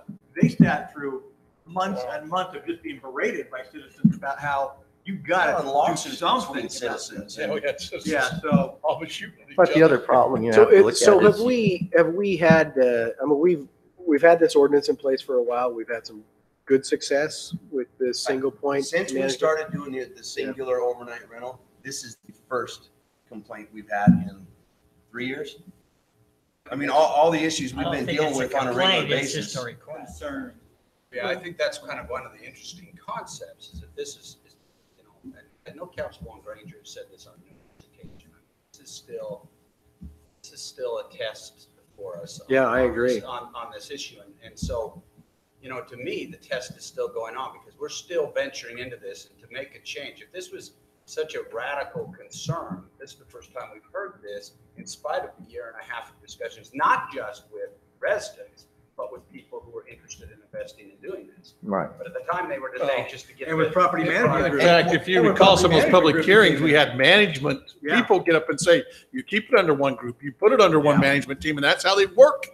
That came with their advice to We us. had multiple management companies come in and tell us exactly that. And they said, you know what, we'll compete against it, but we think it ought to be run that way. And that was from your side of the fence. I think if it wasn't for a management company running these, we probably as a council might not have approved Yeah. short-term rentals in the form that they're now in this city.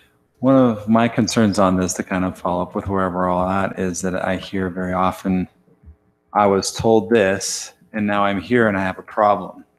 But we have, as a council, been very clear about things. Not all of that transferred on to the people who buy and invest in things. We can't get into the fact where things are bought and invested and how it's sold and how it's proposed. And it's in a position where we don't go. And I can see your frustration because it's ours. Have you changed your management company? Have you attempted to change it? But I get what you're saying. That's kind of why we're here. We're not asking, kind of asking to allow more, but our management company, our HOA is run by a man. It's not a 5-member board. People hire the manager. That's what comes through administration. The board doesn't get involved. The management company doesn't get involved. You be calling the HOA, our management company has to fund. So how is that not one management company then? And I'm not saying it should be the HOA, but that means they're competing. Your management company for the HOA is competing against Red Rock or Vacation Solutions or any of the other ones. That's kind of why here, maybe I'm wrong, when we brought it here. So can they be the one management company? Sure. And then underneath them, we have two people. No, I think that what we've said, as long as it's one management company, it doesn't matter who it is. Well, that also keeps you from having monopoly. All you really want is one management company. You want one source. I'm intrigued on In my the, opinion, how you choose to operate under that management company? I'm kind of intrigued about the value of the market checking things by having multiple things. Don't get me wrong. Here's my concern. I guess I'd like to kind of move it closer to emotion on this, is that I don't feel like this is a straightforward vote this way thing. I'm open to a discussion of improving our policies if it's possible. I just don't see this as being something that we can completely just go, okay, let's vote it like that, because I feel like Councilman Bellison has brought up some very solid points. I don't agree with the premise that, yeah, we got one management company, but we're going to sublet portions, right? Well, that's That one I'm- management Yeah, let's talk through that a little bit. So Councilman Turk, you're, hold on. You have please. one Hold on, please. hotel- Councilman No, Turk. it was, But that's why we're here trying to keep the spirit. We understand the spirit.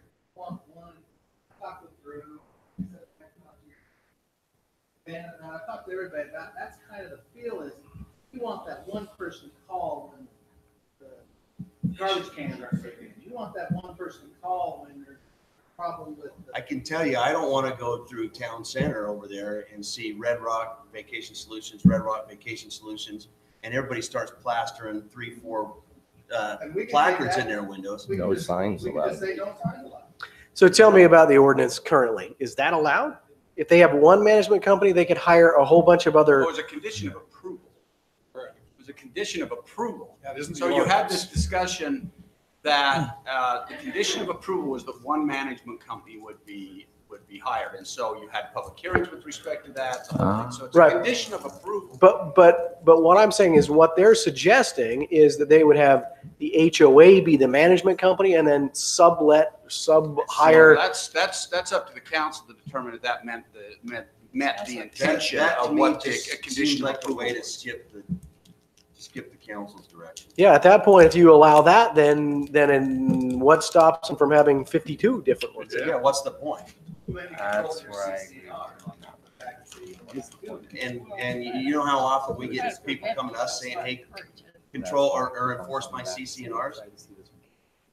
Yeah, that's really tough for us. So that, at that point, I mean, what options does the city have for even revoking the overnight rental? I mean, let's say you go into a situation where it's completely out of control, it's not being managed. What options does the city have for actually? We don't. Because Controlling. once we give them Yeah, the when- overlay, once we give them that rental, it becomes an entitlement. We can't just yank it back. That's right. Okay?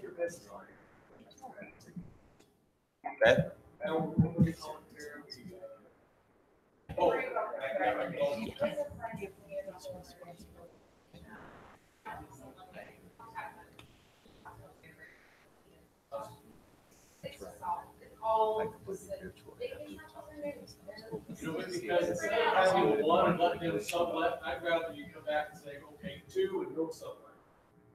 I mean, to be honest with you, I wouldn't want them subletting. Yeah, I think it, Yeah. my opinion But that is point the is- subletting idea, like you brought up, just skirts the issue. That's all they'll do. People will get real creative.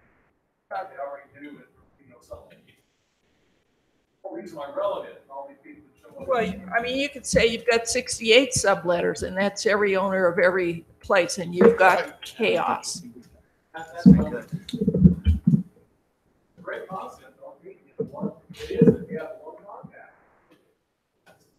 Great, but I think, Well, so and maybe it works. I'm literally still just talking through this to figure it out for myself. But if they had enough authority in there to make sure that the laws and ordinances were being kept and. I can tell you, if you want to bring it up for discussion and workshop, I'm fine with that. If we want to have this on a, extended discussion, but we've got an amendment in front of us and the position where we're at today was years in the making. Yeah. not 20 minutes. Can I ask you Yeah. a question?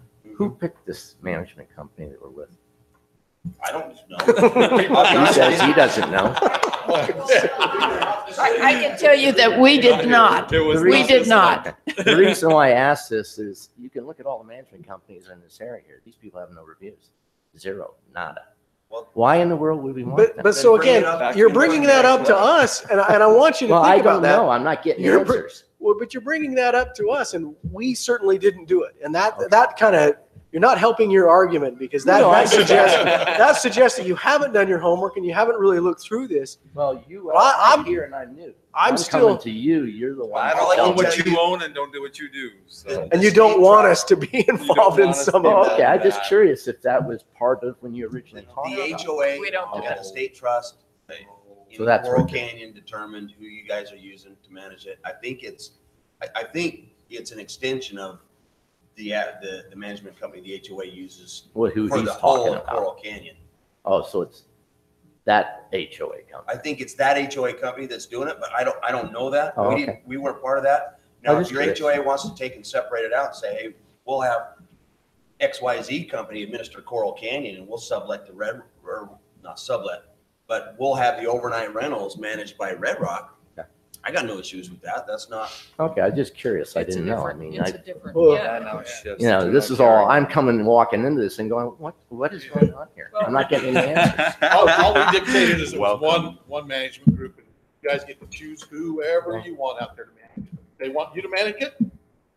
You are. It sounds like you've been well-trained. I've done this before. And when I had my management, my 16 businesses or I was buildings. gonna say, sounds like to me they got the Sounds right like guy. you're a good candidate. You should put that out The there. reason why we did two is because we were sued. We're sued as monopoly. No, please So keep we in had- mind We that had to take care of that. Well, it's only a monopoly if you don't have, An open bid if there's no bid process Right. to it, where we're telling the HOAs that they need to choose the community, the people that are affected need to be part of that decision-making process. Right. And 51% can change the company. Of course. Or the HOA administrators, if the if the owners give them that power, right? I just didn't know who made that decision. You've just made it clear. It's the Right, HOA. yes.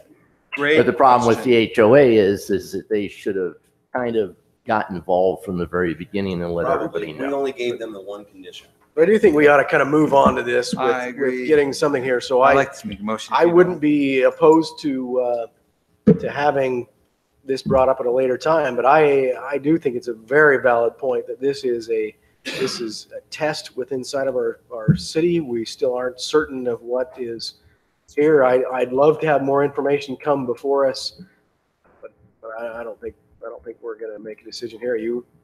Mayor, are you ready for a motion? I'll make a motion that we deny the request, consideration to amend the condition of the zone change, which is a weird way to word that, regarding the single property management company for town center vacation rentals, Cole West, project manager Reed Scow. And I'll second.